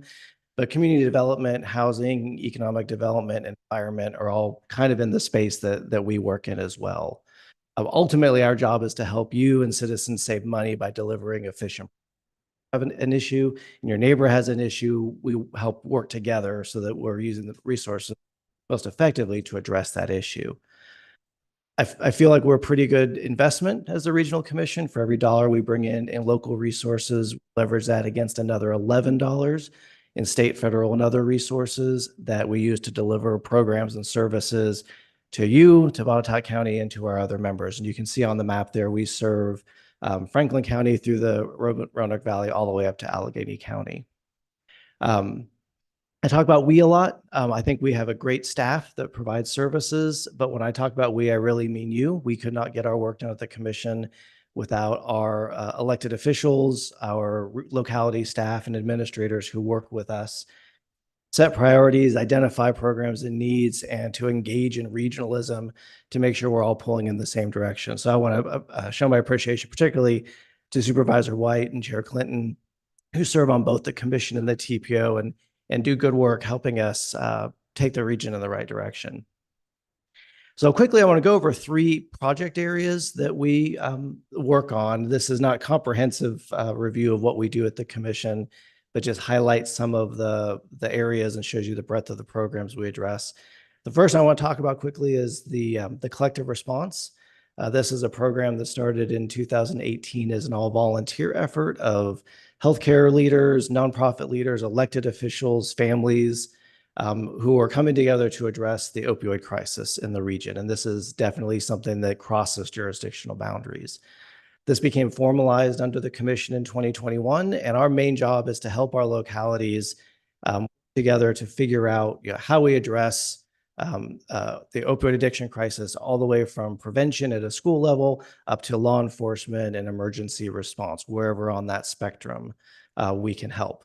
The main way we do that is through the Virginia Opioid Abatement Authority. You might be familiar that the way that authority distributes funds is there's 2 pots that go to localities, direct allocations for you to figure out how to spend those programs locally, and a big third pot of what they call cooperative grant programs. So this is separate from any funding you receive directly, but it is specifically for 2 or more localities working together to address a problem. So our staff can help you identify, what are something you and Craig or you and Roanoke County or you and Allegheny have in common, and we can access a additional pot of funds to potentially develop services and programs to address that need. To that end, we're currently working with Virginia Tech. We have a project that we expect to wrap up in August that's looking at our whole service region at what programs and services are out there, who's underfunded, who's not being taken advantage of enough, and where are gaps in services that we'll be able to come to you and say, here's some data that shows where people aren't getting the help they need, or where law enforcement isn't getting the resources it needs, or a community service board isn't getting what it needs, and help develop applications that can go to the OAA to address those services. So that's in process. That's one thing that's coming. In addition, we have in the past year helped Botetourt and Salem specifically on planning grants under the OAA to help make connections and provide resources to set up for implementation later down the line. Second area, I mentioned we work a lot in transportation. Both Supervisor White and Clinton serve on both the TPO and the commission doing double duty. One of the main projects we undertook this past year regarding transportation was identifying some rules changes that were working their way through the Commonwealth Transportation Board last fall. We discovered a lot of localities and regional agencies discovered pretty late in the process that the Commonwealth Transportation Board was considering rules changes that, to put it bluntly, was going to redirect rural transportation dollars to address congestion projects in Northern Virginia. So knowing that that would have a negative effect on you and your smart scale applications and our region in general, we got to work engaging with our transportation board member, Dr. Ray Smoot, with the transportation board, with VDOT, and all kinds of other partners with data and advocacy, making the case for why these changes were going to hurt our region, the success that we've had with a lot of different kinds of transportation projects, and more broadly hurt rural Virginia. We've spent months listening to a lot of CTB meetings, which aren't the most exciting things in the world, but there are important decisions that are being made there. And our staff and TPO members engaged with those folks. We were pleased that in the December, when they made their decisions, they didn't do as much damage as we thought they would. I can't say that there weren't changes that we weren't happy with, but some of the major things that we're going to redirect resources did not take place. And now we're in the phase of, in this smart scale period, examining how our local projects go through and what we can do in the future to work with you on your local applications, to work with you potentially on a regional application, and VDOT to make those future projects much more competitive. So we were happy that we did some good work. We made sure the Commonwealth Transportation Board did not hurt Botetourt in the region as much as we worried, and kept some of our fair share at least of statewide transportation dollars to do all the projects that we need here in our region. Finally, I want to highlight our Ready LDD grant writing bench program. Hopefully most of you have encountered this in some way or seen some information about this. This is a project initiated by the Appalachian Regional Commission, of which Botetourt is a member. Our commission received $100,000 that we are using to fund a bench of professional federal grant writers who have demonstrated success across all number of federal programs that will 100% cover the cost of them supporting you and your communities or nonprofit partners, school systems, in seeking some of these grants.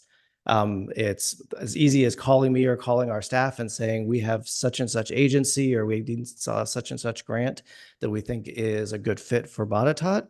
And we just connect you to one of those grant writers, and they get to work everywhere from developing a scope of a project. If you know you have a need but don't know what that budget, who might do that, they can work to do that.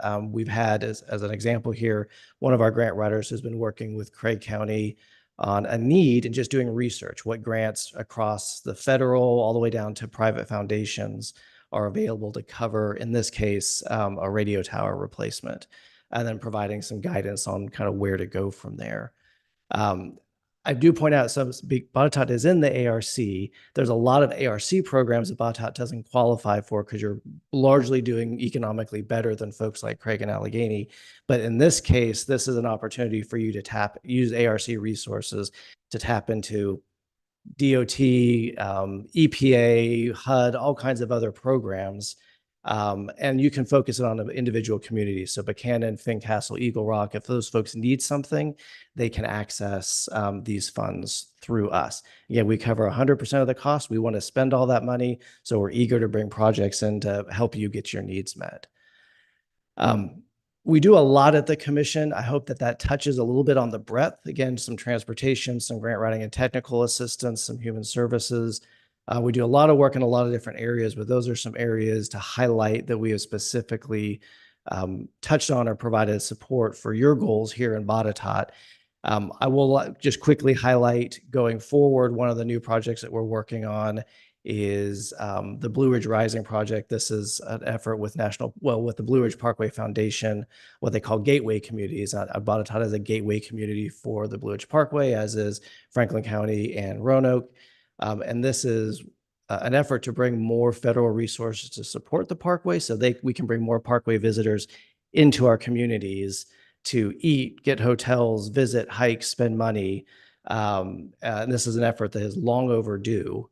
So we're working with the foundation on raising up that plan. We had one of their foundation members at the last regional commission meeting updating on what the implementation of that strategic effort looks like, and had a meeting with Congressman Klein's office talking about needs of the Blue Ridge Parkway and potential appropriations and policy improvements. So I won't go into all the other details. We do a lot of stuff. We really like working with your staff and do everything we can to support your staff and administration.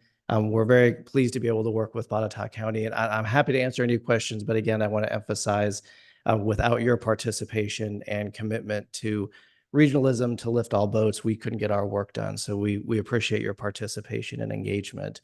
And I'm happy to answer questions, but just thank you very much for having me today. Thank you, Mr. Holmes, for being here. And thank you for the work that you all do. Like you mentioned, advocacy and support for grant writing and survey reports and analyses, just a lot of a real asset to Botetourt County. Question on the grant writing, does that go through from you to the county to towns, for example, or would a town is a member of the commission? Yes. So we need the Botetourt as the member of the commission. So the towns can access services through you, but we do need to get the request of support either through Mr. LaRue or through one of our board members. And it can be as easy as an email. Just to say, this is a project we want you to look at, and we can connect the folks to our grant writing bench and kind of take it from there.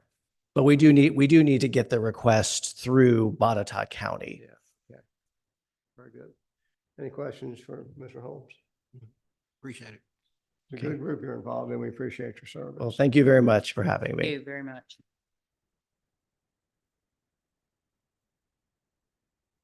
Well, yeah, I was just going to suggest that.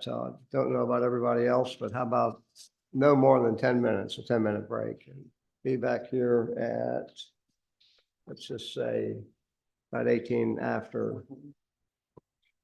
Yeah, well, yeah, 4:20 be all right. 10 minutes, 4:20.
on. We're going to continue with comments on agenda items.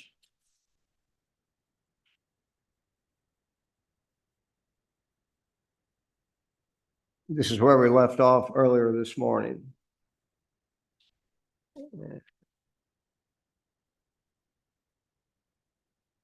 And the next one up is Danny Gold. You didn't speak to this one, did you, Danny?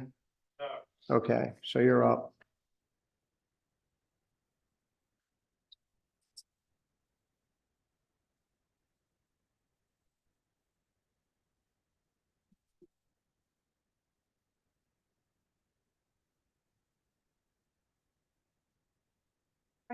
Danny. No, he's going down front.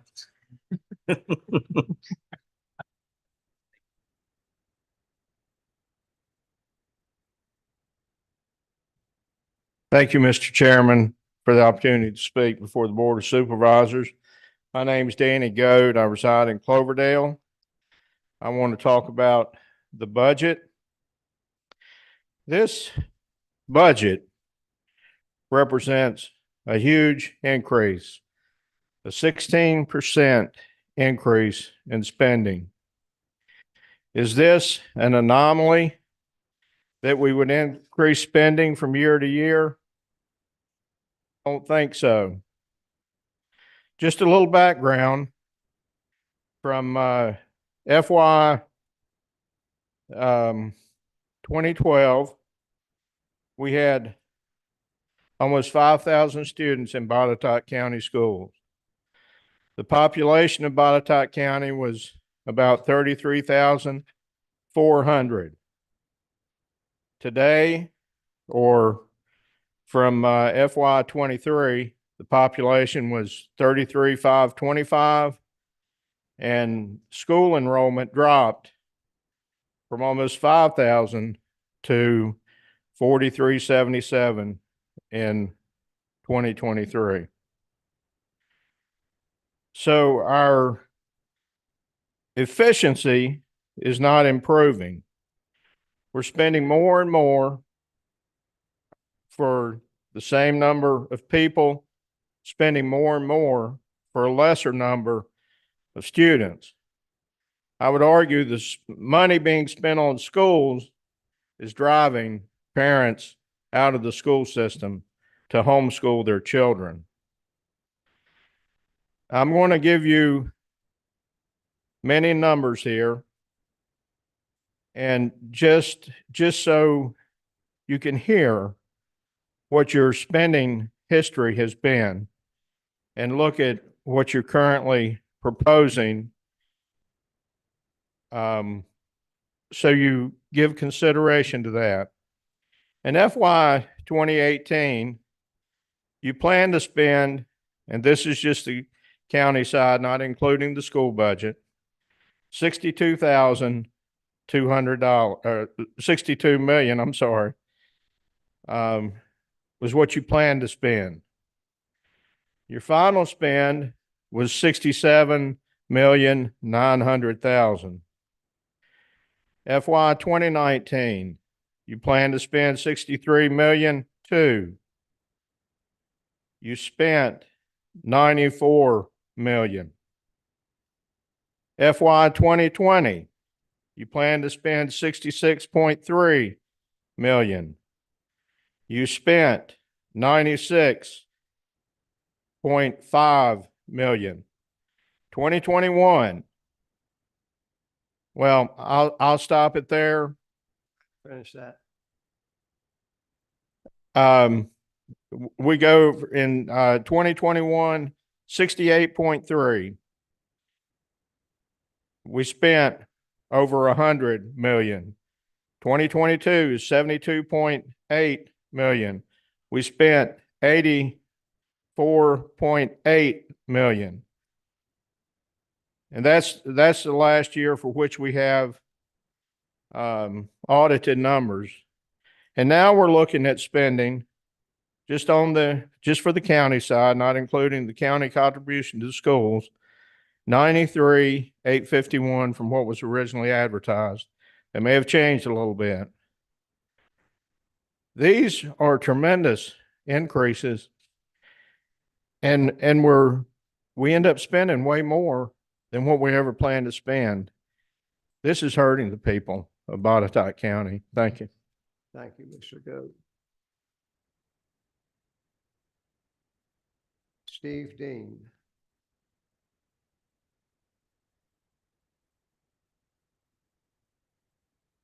How you turn this thing on? There we go. Thank you, Mr. Chairman. My name is Steve Dean. I'm the chairman of the Botetourt Republican Committee, and I'm here as a representative of that committee. I'm going to read you a letter that was drafted and approved by the full committee. We, the members of the Botetourt County Republican Committee, convey our concern with the change in real estate values, which has resulted from the most recent assessments, which will dramatically raise real estate taxes for the citizens of this county. Our citizens are struggling with rising costs every day, from the grocery store to gas prices, and many families are unable to keep up. Sometimes there arises a disconnect between citizens of the county and who are trying to make ends meet and the concerns and focus of the board toward costs, improvements, and projects needed in the county. We feel the disconnect is creating serious concerns with the real needs of the people of Botetourt County. As the board debates the tax rate to be implemented, we're concerned the board will maintain the present rate or increase the assessed tax rate to 0.79 cents per 100, which is assessed at 100% of fair market value. These new tax assessments have shockingly raised property values, and in some cases raised them over 100%. The recent assessments are alarming in of themselves, but it's coupled with the determination of how it will be taxed. We feel the tax rate per 100 of value needs to be reduced to 0.60 per 100, which will offset the crippling tax increase from these recent tax assessments. Please factor our concerns in your debate. It would also be helpful. We feel strongly about implementing a zero-based budget, allocation of costs toward programs which never succeed or under-implemented, leave the county funding unnecessary projects which should be eliminated or reduced. This unnecessarily inflates the budget for the county. Sometimes the old saying needs to be heeded. It's not how much you make, it's what you do with what you do make. We strongly request you implement these changes for the good of all citizens of Botetourt County. I thank you for your attention. Now, I'm not done yet. One thing that we notice, all of you guys down there are Republicans, but you're not acting like Republicans. And all this that I've heard up here, I've never heard one thing about cutting an expense. Now, Republicans look for ways first to cut expenses and then pay for what they need. And you're not doing that. I understand from very, very high and placed sources that you guys have a cushion in this budget of about $3.5 million. You've also allocated money for 21 new positions in the board of, in the education system. Those 21 new positions are just not now needed, because what you're saying is we may have 21 new students that need it. Do you have those 21 new students? Thank you very much.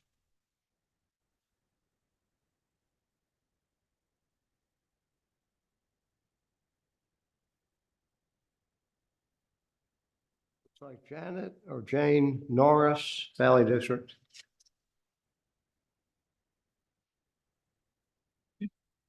Or Mrs. Norris may have left. Scott Davis.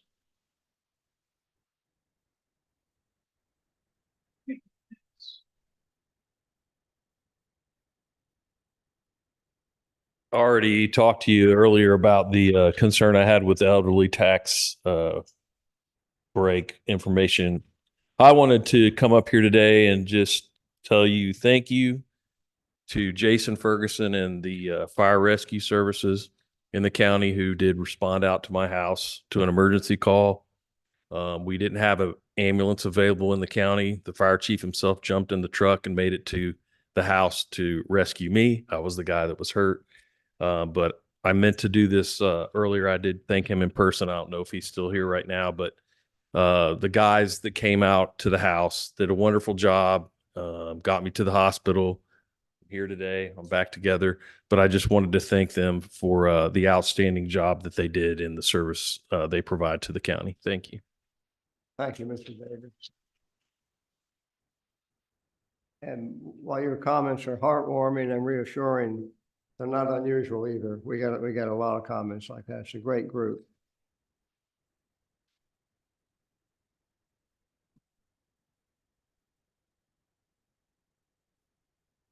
Grace Ann Parker. Grace Ann Parker? Porter, can't tell. Buchanan? Yeah, she's back there. Okay.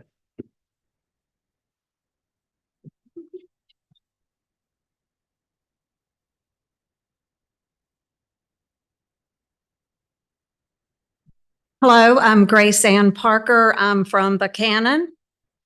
And I want to say thank you. Thank you for your dedication, your serious consideration, your time, your patience, all the extra efforts and time outside of these meetings to research and educate yourselves on all the facets that need to be considered in these serious decisions. It is appreciated. Second, it needs to be said, maybe it has been said and I missed it, but it is not acceptable. It's not appropriate. It's not okay. It's not funny for any of our county officials to be threatened. That's got to stop. It's not acceptable on social media or in writing or in symbolic ways. You don't deserve it. No one does. I hate that that is happening. It is idle hands and hardened hearts and simple minds that behave this way. It's not okay. It's not acceptable. Lastly, I would like to say that remarks and letters and statements are brought here from the Botetourt County Republican Committee. Please know that those statements do not represent the entire committee. They may have been voted on by members present at certain meetings, but they do not reflect a unanimous support. Thank you. Thank you, ma'am.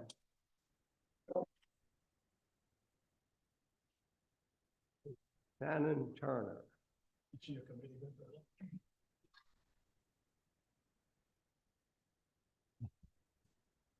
Thank you.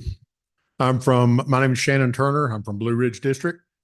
I believe this is the first one I'd like to address is why did we combine the committee and talk about raising restaurant taxes the same time that we did helping the elderly tax relief? You're giving them one hand and you're slapping in the back of the head while you're getting them to take a bite. Okay? Separate your stuff. This is the point that I get into with it, the same way with what you do with your budgets that Mr. Dean brought up here about $3.5 million extra in the budget for hidden relief. We talk about, and I talked to Mr. Clinton, and I appreciate the time you spent with us Saturday, sir. It's very well respected. I respect you very much for that. But I proposed why we don't freeze this budget at last year's numbers and set a 60-cent tax rate, even if it's for 2 months, to get it down and get a study of what we need to do. You know, the budget didn't change that we couldn't have found the money to live on last year's numbers. The only thing that changed is that we got an assessment made that you all are taking advantage of using that assessment with this tax rate for a windfall. And that windfall is going for budgetary items that are over and above what you need to do. When we sit and get the reports out of the committee meetings, that we don't talk about cuts. We talk about, okay, here's what you got last year. Here's what we want this year. And we're going to give you this amount of money over what you got last year. We don't dig into the nuts and bolts about how we need to cut corners here because we're in bad shape in the county as far as people go. I brought up at the meeting Wednesday night, and you look at your school system, people that are raising kids and people that are starting to have families, you're driving them out of the county. Wake up. Please wake up. My kids that want to come live here because of the school system, out of my 3 kids, I got 1 that's unable to buy a house here. The other 2 and their spouses cannot. They don't have the income to do it yet. What are you presenting? What are you doing? Because you're going to kill the county. You may think this growth that you're doing in Daleville is going to help it. What you're going to get is people that can't afford those homes, and you're going to get from the federal government to put illegal aliens or Section 8 in these apartments, and then you're going to find out what it's going to cost you. Okay? You don't listen to the people. You had a zoning board that recommended not to put in a Wawa, and you did it anyway. People come out overwhelmingly, had petitions against the Sheets over in Blue Ridge. You had one individual spoke at your meeting, an 18-year-old that worked at the Sheets here in Daleville, and you put it in anyway. When are you going to listen to the people and do what you're elected to do? You're not doing it. Have some gumption about you right now. Stand up and do what's right and protect these people. Thank you.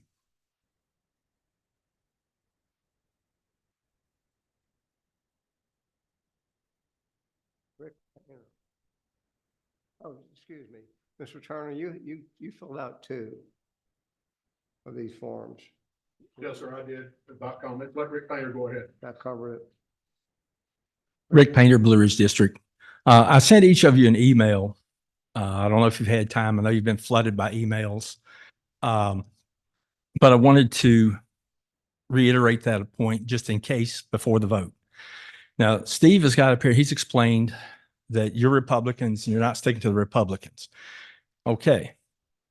However, on the board of or the Botetourt County website, there is a list of characteristics that you committed to that's on the website, characteristics of board members and administrators.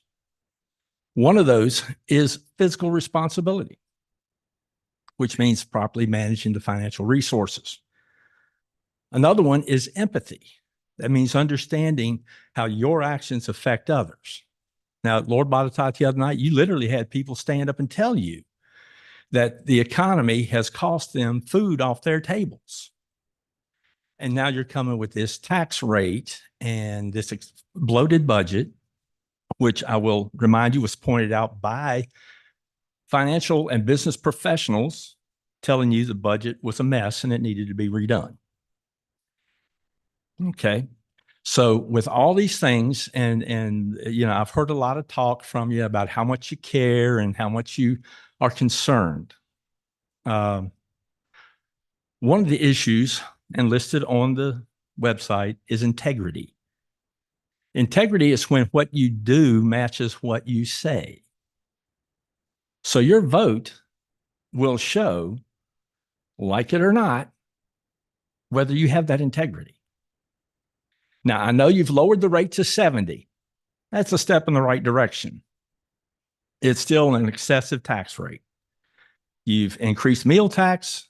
For many of us, we've had to cut back how often we go out to eat.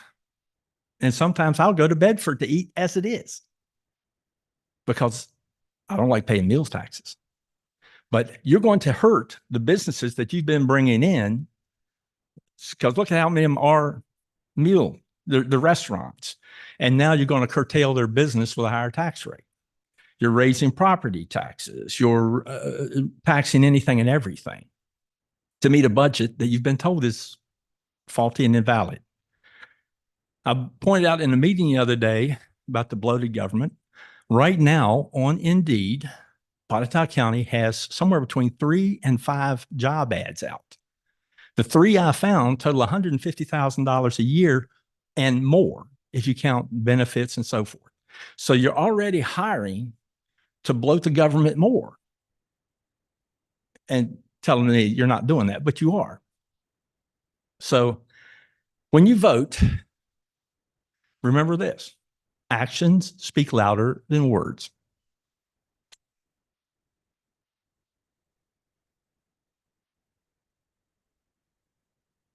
Best I can tell, that covers everyone who signed up for comments on the budget. Did we miss anybody? Okay, I'm gonna, while we have the, Steve. go ahead. I just have to say, I know that you all have worked really hard on the budget. I was able to attend a couple of those meetings. Like I have said before, it kind of appalled me that the word cut was not even a word to be used in those meetings. I really think that the county is taking advantage of the tax assessment that went up so much. I mean, over the course of the time that I've lived in this county, well over 20 years, I've never seen that kind of an increase. I understand that you guys want to grab a hold of whatever you can off of that. But I believe as a resident of this county, if you do not scratch this budget, bring it to a net zero at 60 cents, there is definitely going to be walking papers delivered to all of you. Thank you.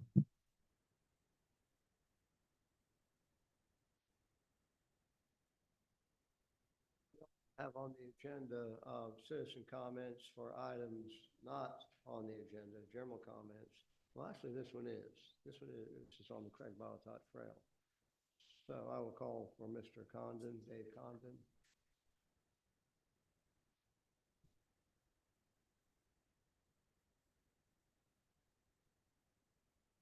I'm Ann Condon. I'm speaking for my husband, Dave Condon.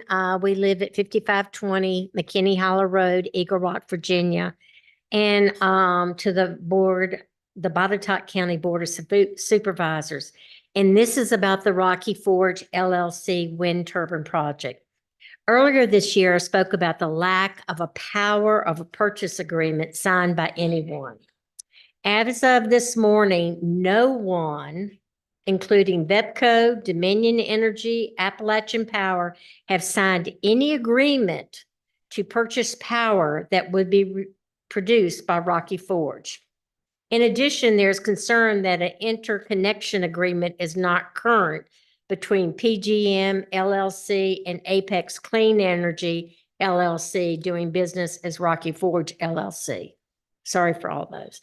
In addition, their site plans for 13 wind turbines at an authorized 655 feet above ground level by the FAA. You're waiting for additional information on these site plans. However, Rocky Forge LLC and FAA have not notified you of the 14th meteorological tower at 380 feet above ground level. An application for the Met Tower was filed by Rocky Forge on February 21st, 2024, and was assigned an aeronautical number by the FAA. And included in that is the longitude and latitude. These coordinates are definitely in the middle of Rocky Forge LLC proposed wind turbine site. What else has been left out by Rocky Forge and the FAA? With this extra tower, it would appear Rocky Forge is not in compliance with the FAA, as there is no decision regarding safety to air navigation. Attached is a copy of the application or aeronautical study of this Met Tower found on the FAA website. At the heart of this, the overhead evaluation only identified one low-level, high-speed military air route, when in reality, there are 3 flying over the Rocky Forge site. There were 2 near misses involving a Chinook Air helicopter and an Air Force C-17 in 2023 near my home alone, and as of all 3 air rights fly over my home. With addition of wind turbine towers at 643 feet tall nearby just adds fuel to the fire should air traffic control operators make a mistake.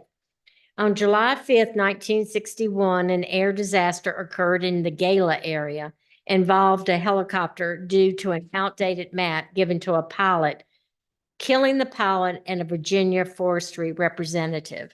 And when something came up to me when we were looking at the waste management and talking about all this, I don't know if y'all understand how much erosion is going to occur with 13 wind turbines at 655 feet. Thank you very much.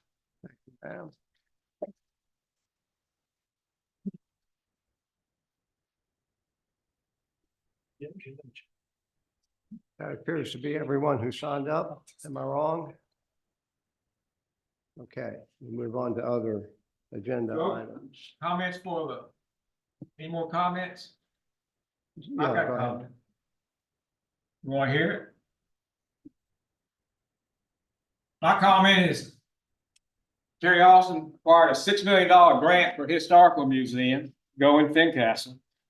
Why don't you take a $6 million grant, put it in the old courthouse, build a new courthouse on the north side of Breckenridge, along with that road they've been building for 25 years from Central Academy to 220. You'd be money ahead. You've already got the plans for a courthouse. You just need a new place to put it.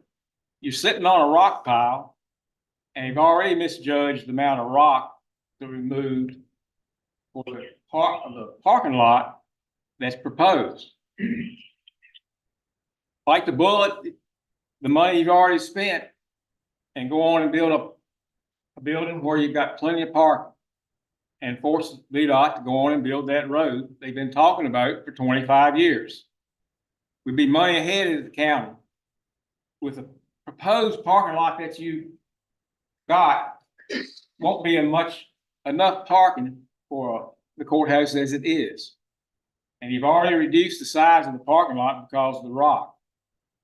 So why don't you take that in consideration and do that?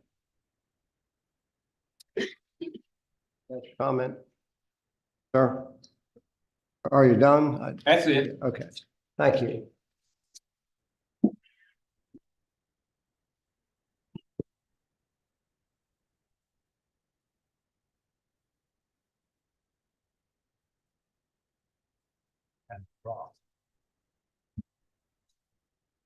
Spoon's been. You can go down the wall.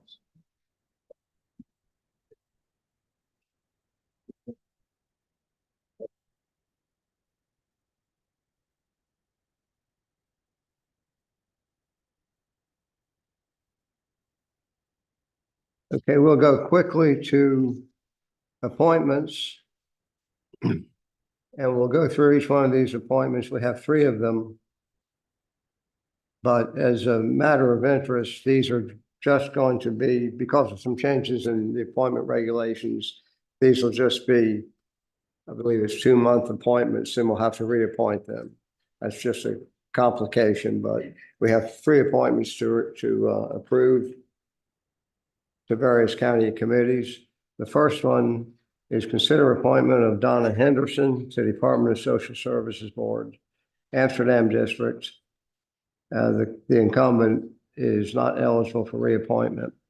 I've known Donna for decades, and she's served before on the Social Services Board, so I'm confident that she'll do just as well in this term as she did in the last. So I nominate Donna Henderson. Second. Been nominated and seconded. All in favor indicate by saying aye. Aye. And this is for, I believe it's 2-month period. Same for Bonnie Henderson, not Donna, but Bonnie Henderson, Valley District. I nominate her to the Department of Social Services. She's eligible for reappointment, and the 4-year term will expire in July 2028. But again, this is just temporary, so it's for 2 months. Bonnie Henderson, Valley District. Did you want to say anything about that? Move to reappoint. Matt? No, move to reappoint. You're good? Yep. Okay. All in favor, say aye. Aye. Aye. And finally, Sue Sweet, Buchanan District to Social Services. She's eligible for a 4-year term. This will be a temporary appointment for 2 months. And Supervisor White. I would move to appoint Sue Sweet. All in favor indicate by saying aye. Aye. Aye. Opposed? Sue Sweet is appointed to a 2-month term on the Social Services Board.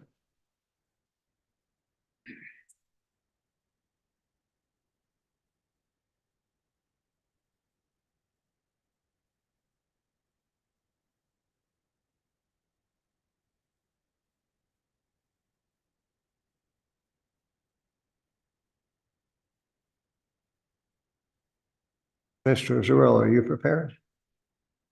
Item 12. But this agenda, the items are numbered, point of order, Robert's Rules of Order. Shouldn't we be going according to the agenda number? It's getting skipped around all over the place. Are you saying go in the sequence if they're listed here? Yes, sir.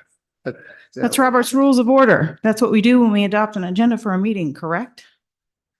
When you combine it with public hearings and people that come in from the outside for a particular item, you kind of have to adjust that. Yes, sir, but it's jumping around all over the place. I mean, you guys have been doing this for years. This Robert's Rules of Order are pretty clear. I mean, you publish the agenda. If you want it in that order, publish it in that order, please, sir. Thank you. Tony, you ready? Yes, sir. Thank you, Mr. Chairman. This agenda item relates to the consideration of the Botetourt County Budget Approval Resolution for FY 2024-2025. The budget resolution reflects a $142.2 million budget, which equates to a $12.2 million or 9.4% increase versus the budget for FY 24. The resolution breaks down by components, revenues and expenditures for the county and for the school component, and also includes a reduction in the previously advertised assigned fund balance for future operations, as that number now is 1.8 million, and at one point in time that number was $3.4 million. We therefore request and recommend that this 2024-2025 budget approval resolution be considered and adopted by the board. Or any questions related to this resolution? Any questions? You need a motion on that, Tony? I believe the resolution is in effect upon adoption, and there's a place for each board member to mention their approval or otherwise. And I couldn't hear what you were saying, that we do. There, attached to the resolution is a listing of the board members and whether or not they agree, disagree, or abstain for the vote for this budget.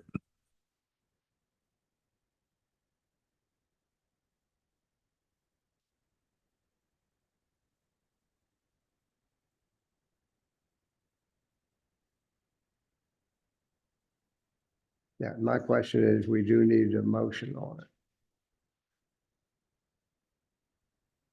it. Board members have this in your packages. Is there any discussion about it? The resolution doesn't get to the tax rates yet. No, this is strictly the budget. I'll move for approval. Discussion, any discussion? Do I hear a second? I'll second. The budget approval resolution has been moved and seconded. Therefore, the Botetourt County budget is as listed. This shows, so y'all are aware, the expenditures by department. All in favor indicate by saying aye. Aye. Anyone opposed? You're opposed? Okay. 4-1, the ayes have it. And we will move on to consider approval of tax rates. And I will cover this part. Proposed tax rates have been duly advertised, and a public hearing was held on June 12th, which included the opportunity for public comment regarding tax rates that would be in effect for the FY 25 budget. The tax rate resolution includes 7 components, of which 2 increases and 2 decreases in tax rates are being proposed. All 7 tax rates will be considered for approval, with each tax levy being considered separately by board members, which basically says, I will take each category like personal property tax, mobile homes, and so on. For board consideration, and we'll vote on each one. And then this will be recorded by a written tally. So, just so we're all on the same page, proposed tax rates were duly advertised and the public hearing was held on June 12th. Multiple tax adjustments proposed for 2024 include real estate, machinery and tools, and personal property as shown below. So we'll take the first one, general business personal property, not individual personal property. Current rate is $2.71. The proposed rate that came out of the budget subcommittee is $2.94. I move for that proposed rate. Moved and seconded. Is there discussion on the general business personal property tax increase?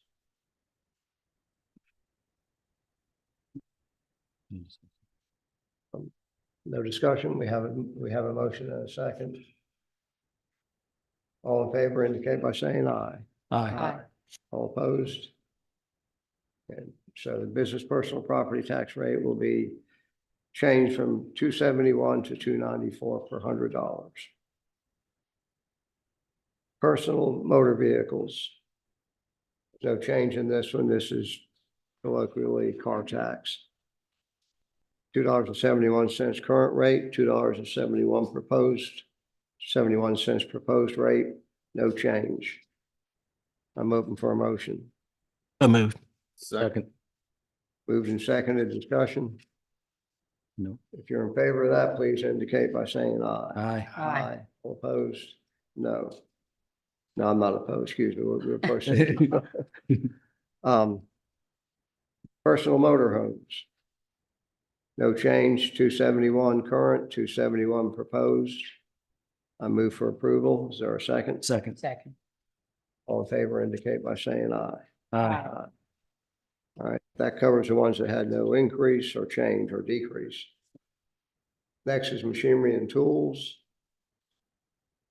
This is a rate that generally alleviates tax pressure on homeowners. We propose to go from $1.80 current rate to $2 proposed rate. The matter lies before us. Anyone care to make a motion? So moved. I'll second that. Moved and seconded that we change the machinery and tools rate from $1.80 to $2 per 100. All in favor indicate by saying aye. Aye. Aye. All opposed? Did I hear any opposition? Okay, that one passes unanimously. 3 more to go. Real estate. This is home real estate. Current rate is 79 cents per 100. The budget subcommittee recommends 70 cents per 100, reduction of 9 cents per 100. I'll move for that change. Is there a second?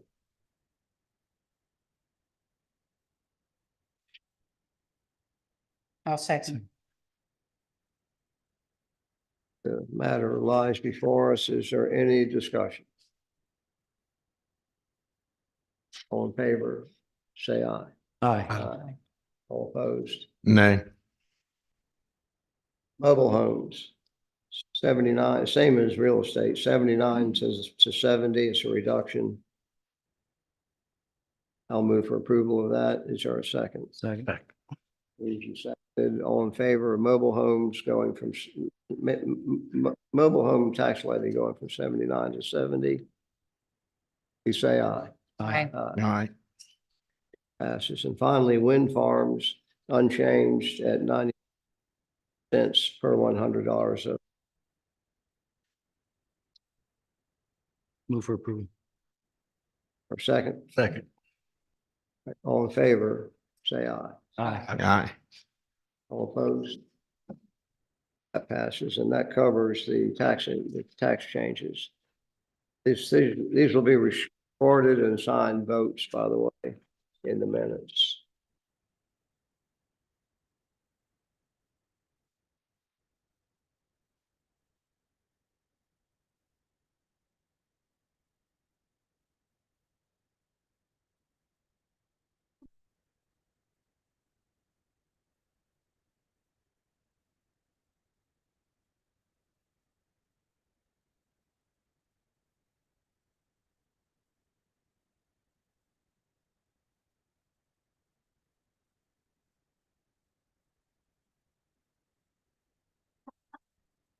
You did that. We didn't do that. Mhm. Yeah. Tony just said it, yeah. All right, by my reckoning, this concludes this afternoon's meeting. It will be continued at 6 o'clock for public hearings. Mr. Chairman. Thank you. Wait a minute. Mr. Chairman, we still have the budget appropriation resolution for the adopted budget. Item 14. Addition. Okay, go ahead, Tony. Thank you, Mr. Chairman. This item concerns itself with the appropriation resolution and adoption of the capital improvement plan. At this point, the general fund, school budgets, tax levies have been approved, and this budget appropriation resolution requests would appropriate the budget to each respective department and categorical area. This request includes the approved budget for the school as well.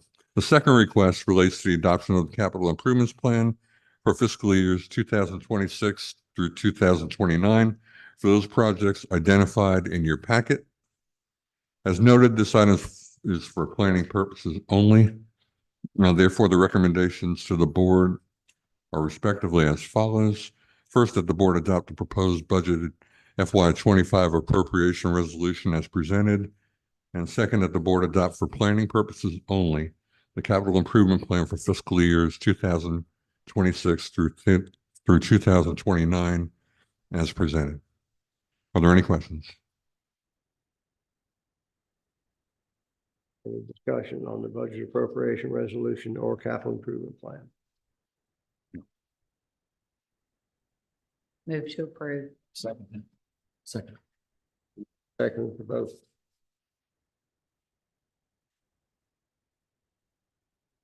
All right, any discussion? All in favor, say aye. Aye. All opposed? Resolution is adopted and the capital improvement plan is adopted. Now we're done.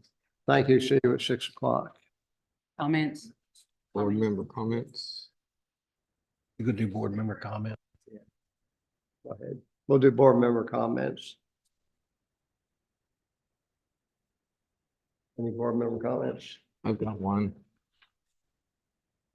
I want to mention the new program that you noticed in the Fincastle Herald that the county is launching What's Going On in Boco.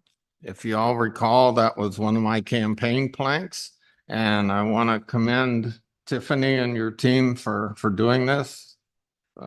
Give you a thumbs up. You need the bell. Okay, whoever, thank you. Anything else?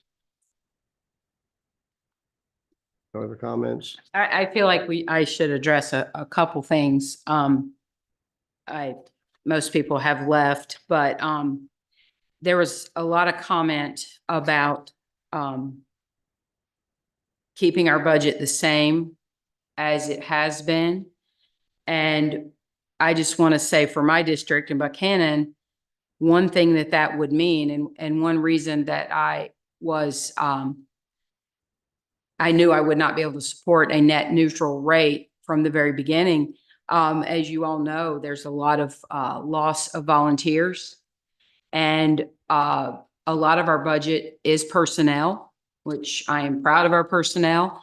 And what that would mean for us in Buchanan, if we kept the same budget that we've had for the past 4 years, that would be 8 years at the same, at basically the same budget.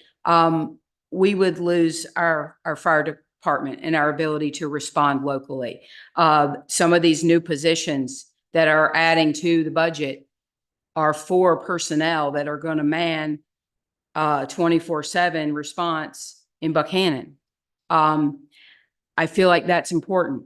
Over 60% of this budget, which is large and complex, I agree, but over 60% of that budget goes to public safety and our schools. I personally am proud that we have a budget that supports those two things in entirety. To get to that net neutral rate, as we tried to talk about at the hearing in the presentation, we would delve into those two realms. There's no way we can make the kind of cut that was proposed and you heard today, was suggested today. There's no way we could make that kind of cut without impacting education significantly, without impacting public safety, and really impacting services to our county. So we hear a lot about keep our expenses the same. That would be wonderful if we had firefighters to man all our volunteer stations. We don't have that anymore. So we have to be realistic. We pay these taxes too, and we're impacted by these decisions, just like everyone that was here today and that spoke passionately about that. We understand, but there are tough decisions that have to be made.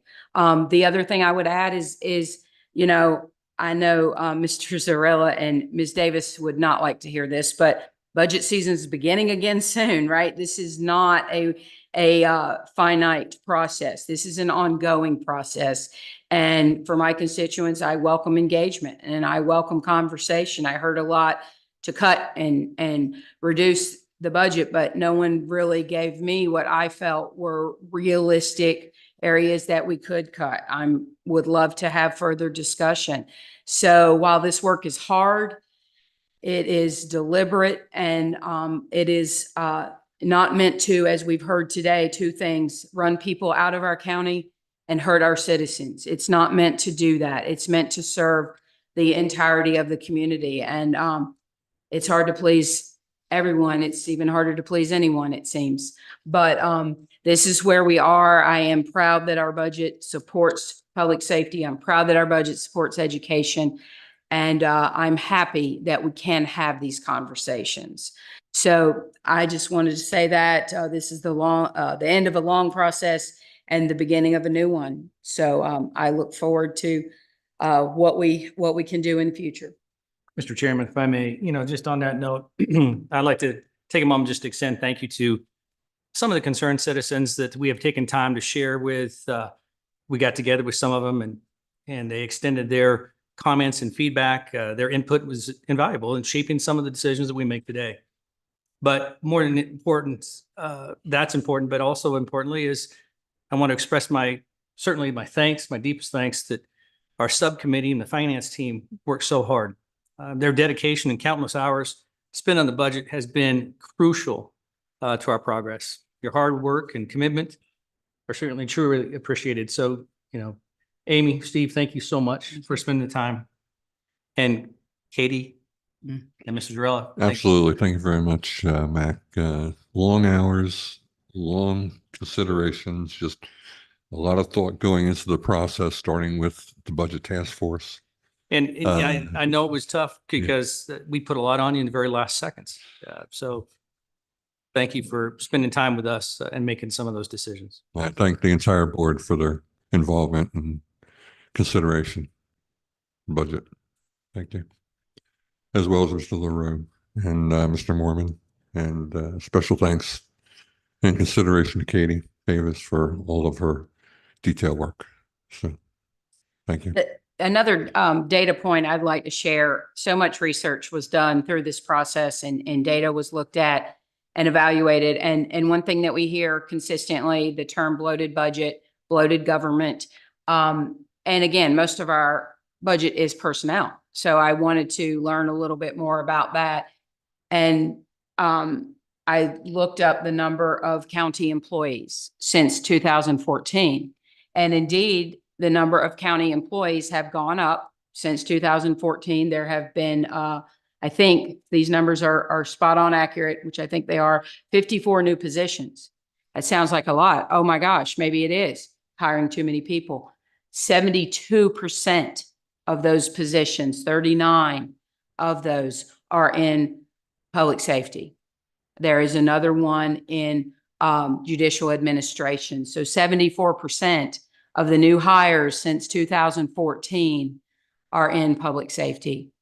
Again, I think that's somewhere we can be proud to put our money. There's also been some increases that are beyond our control. There's some cybersecurity functions that we have to do to keep ourselves out of trouble with respect to cybersecurity. We've had to add positions there. So I think when you actually look at where the positions are, again, I think we can be proud of where we are spending your money. You know, one of those things that, and I'm addressing this to both of you if I can, but, you know, it's been mentioned that we're $120 million in debt. What's the present debt and the breakdown? Well, What's the present debt and breakdown? You know, we hear $120 million. it's about half that. Yeah. Yeah. So, and that's what I want to find. Yeah, those things get out and they're believed, but they're not true. So yeah, it's about half of that. And I guess one of the meetings that we had, there was some concerned citizens brought up that we're giving our citizens' tax dollars to the businesses. I don't know, could we address this and cite our facts? And I think our county administrator did a great job of that, you know, as far as addressing the fact, are we giving money, these monies that are citizens to these industries and the businesses surrounding the area? And he addressed that with the two of them. Could you address anything upon that situation at all, as far as money going out? If you can. No, just do that, yes or no. So I appreciate the opportunity to address that. What we end up doing is that we work to attract companies that pay a prevailing wage, which is somewhere in the neighborhood of $55,000 on average in Botetourt County. The prevailing wage is what is, it's actually higher than some of the area other counties in the region. And so what we end up doing is trying to attract those kind of companies that are high quality companies to Botetourt County, and to be able to actually create jobs for people in the community here as well as for the region. Because if you end up creating jobs for folks here, then the talent stays here, and that's a wonderful thing, so that our children, our grandchildren can end up living and working and playing here in Botetourt County. The other side of that is if they are individuals who are outside of the Botetourt, then they're coming in here to earn a wage. That's good for the region. And also they more than likely will stop along the way one way or the other to buy gas or to buy other products that are here in the community, or they will eventually move here. I know we've had several folks that have had interest in moving to Botetourt. We've got a lot of folks who end up deciding not to drive anymore, and which ends up creating demand for housing. And so those are some of the attributes about those kinds of jobs. Now, since 2016, we have actually incurred or have attracted multiple companies to Botetourt. And I think at this point, maybe I would have to confirm this with Ken McFadden, our Director of Economic Development, but I think we are to the point of paying back incentives only on one company at this point. And we've had several companies that we have been able to recruit who we did not provide any incentives, or if they were incentives, then they were very, very light incentives, to say the least. Matter of fact, as one of those examples was the Munters operation. ended up 365,000 square feet. They planned on hiring 200 employees. Currently, they're running over 400 employees, and they have a backlog of HVAC for data centers, from what I understand, that exceeds 8 years backlog of orders. So it's pretty stable kind of operation. Altec has expanded multiple times since 2016, and prior to that, they'd already expanded, and they're the largest employer in the entire region. They also pay machine and tools taxes. They pay business personal property taxes, along with these other industries that are filled in the park. So there is an investment that's associated with the attraction of companies. However, it is managed so that those investments pay out in a reasonable amount of time and with benefits to the community, with new dollars coming in. And so what we try to do is to make that work for everyone, making it work for the employees, that, you know, someone is working today as a result of some of that effort, who's going home and hugging on their kids and their family, or buying a new house, or building a new house, or buying new cars, or educating their family as a result of some of that work. So that's an investment not only in people, but also in the family. And so that's one of the things that I feel very proud about, in seeing families out in the community, at the new Dairy Queen, to the that where family will be visiting and staying at the New Hampton Inn, where families visiting and enjoying the comforts of some of the other operations that we have in the community. So it's a total holistic kind of picture that is developed. It's not just about the company itself. It's about supporting the community college system. It's about supporting K-12 education. Many of the students who are in the career and technical education program, Mr. Bob Patterson is up here. He's president of the BOCO Educational Foundation. And many of those students that go through those programs, and as an example, the welding program, end up being solid citizens coming straight out of high school with a living wage, with more than what it might end up being for kids that are going to a 4-year institution and coming out with a pile of debt, opportunity cost for 4 years of education, plus lower wages on jobs if they can end up finding one. Whereas we have kids that are coming through the K-12 system and who have jobs waiting on them. Is that right, Bob? We have, and good jobs that are waiting on them. And many of those companies will actually pay for a community college degree after they get there, or they will end up paying for a BS degree after they get there as well.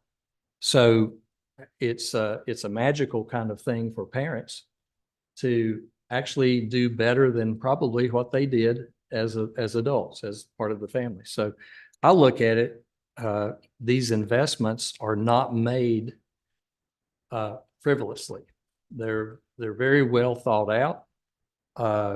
They are, we work with class companies, really high class folks. If you notice the flags that are hanging out here, many of the companies that we have are international companies. I think we've got 12 or 13 flags that are hanging that represents each one of those countries and the companies that are there. And so I'm very proud of the work that's associated with that. And whenever this park is spinning off tremendous amount of money that is actually offsetting the cost of homeowners that's associated, and that's an important aspect to remember and to understand, I think. I don't know if that covers what you were looking for. Thank you. Thank you. That was good. Comments down here, anything, Walter, Brandon? I'd just like to echo what Dr. Scotthorn said. Staff, these two here on the subcommittee did a heck of a job. They kept going back and been working since, I guess, close to January, fooling with all that. And A lot of people emailed me about this, that, and the other, and a lot of times I just answered them, said, you know, I need to trust staff and our subcommittee members on what they're coming up with. Having been an employee here, I know how tight and hardworking we were on budgets. It got even tougher when Tony came here. And of course, Jerry Burgess was always coming down saying, cut it 5, and then 5 days later, he'd say, cut it 10. And we did that. And I know we're still doing that with the staff and the committee that we have. Also, regarding some of Mr. LaRoe's comments regarding economic development, I would put our economic development authority up against anybody's. We have a lot of talent there. We have some citizens on there that are incredible, and they do a fantastic job. And I got to say, they are directed by us. We don't just give them money and send them out to spend it and have fun with it. That's not what they do. They direct that money and they take care of it and they do their jobs. So anybody says they're just spending it frivolously, it's not happening. Thanks. And thank y'all for coming. Last thing I'm going to say, I know it's a long day, but to echo what one of our citizens said, we gotta learn to be nice to each other. We have to be able to work through these complicated, hard, emotional issues without malice and without anger. We have got to learn to act as a community, and we are better than the behavior we've seen over the past 2 weeks. We're so much better than that. I understand frustration. I understand passion. I'm one of the most passionate people you'll ever meet. But please, let's watch our rhetoric and let's be kind to each other, because we are in this community together. I welcome differing opinions, but the threats and the accusations and the insults are going to get us nowhere. Yes, Mr. Chair, I think there may have been one item missed on the agenda. It was about the Apex update. Oh, yeah, we talked about it as a comment, but The meeting that won't end. Thank y'all for coming. I know it's. Thank you. Thank you all for those comments. I'll be really short. I don't have an update per se. We just continue to meet and work through, but I don't have any resubmittal hard deadlines. Continue to work with VDOT, continue to work with the company and meet just to discuss differing outstanding items, but I don't have a formal or a formal resubmittal date. It's pending, but I don't know anything more than that. It's in the hands of. Still in the it's hands of still in the hands company. Apex Yes. To get you. Yes. Yes. Plans and you concur with what we heard earlier, no purchase agreement. I don't have any that you're aware of. I don't have anything information. thank you. Thank you.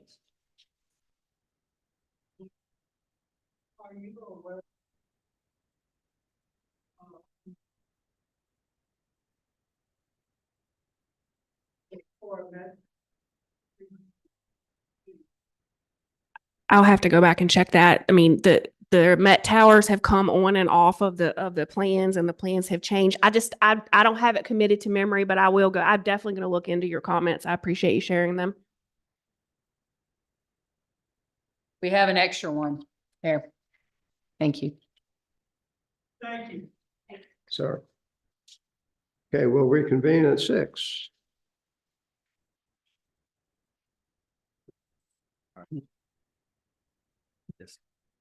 Yeah.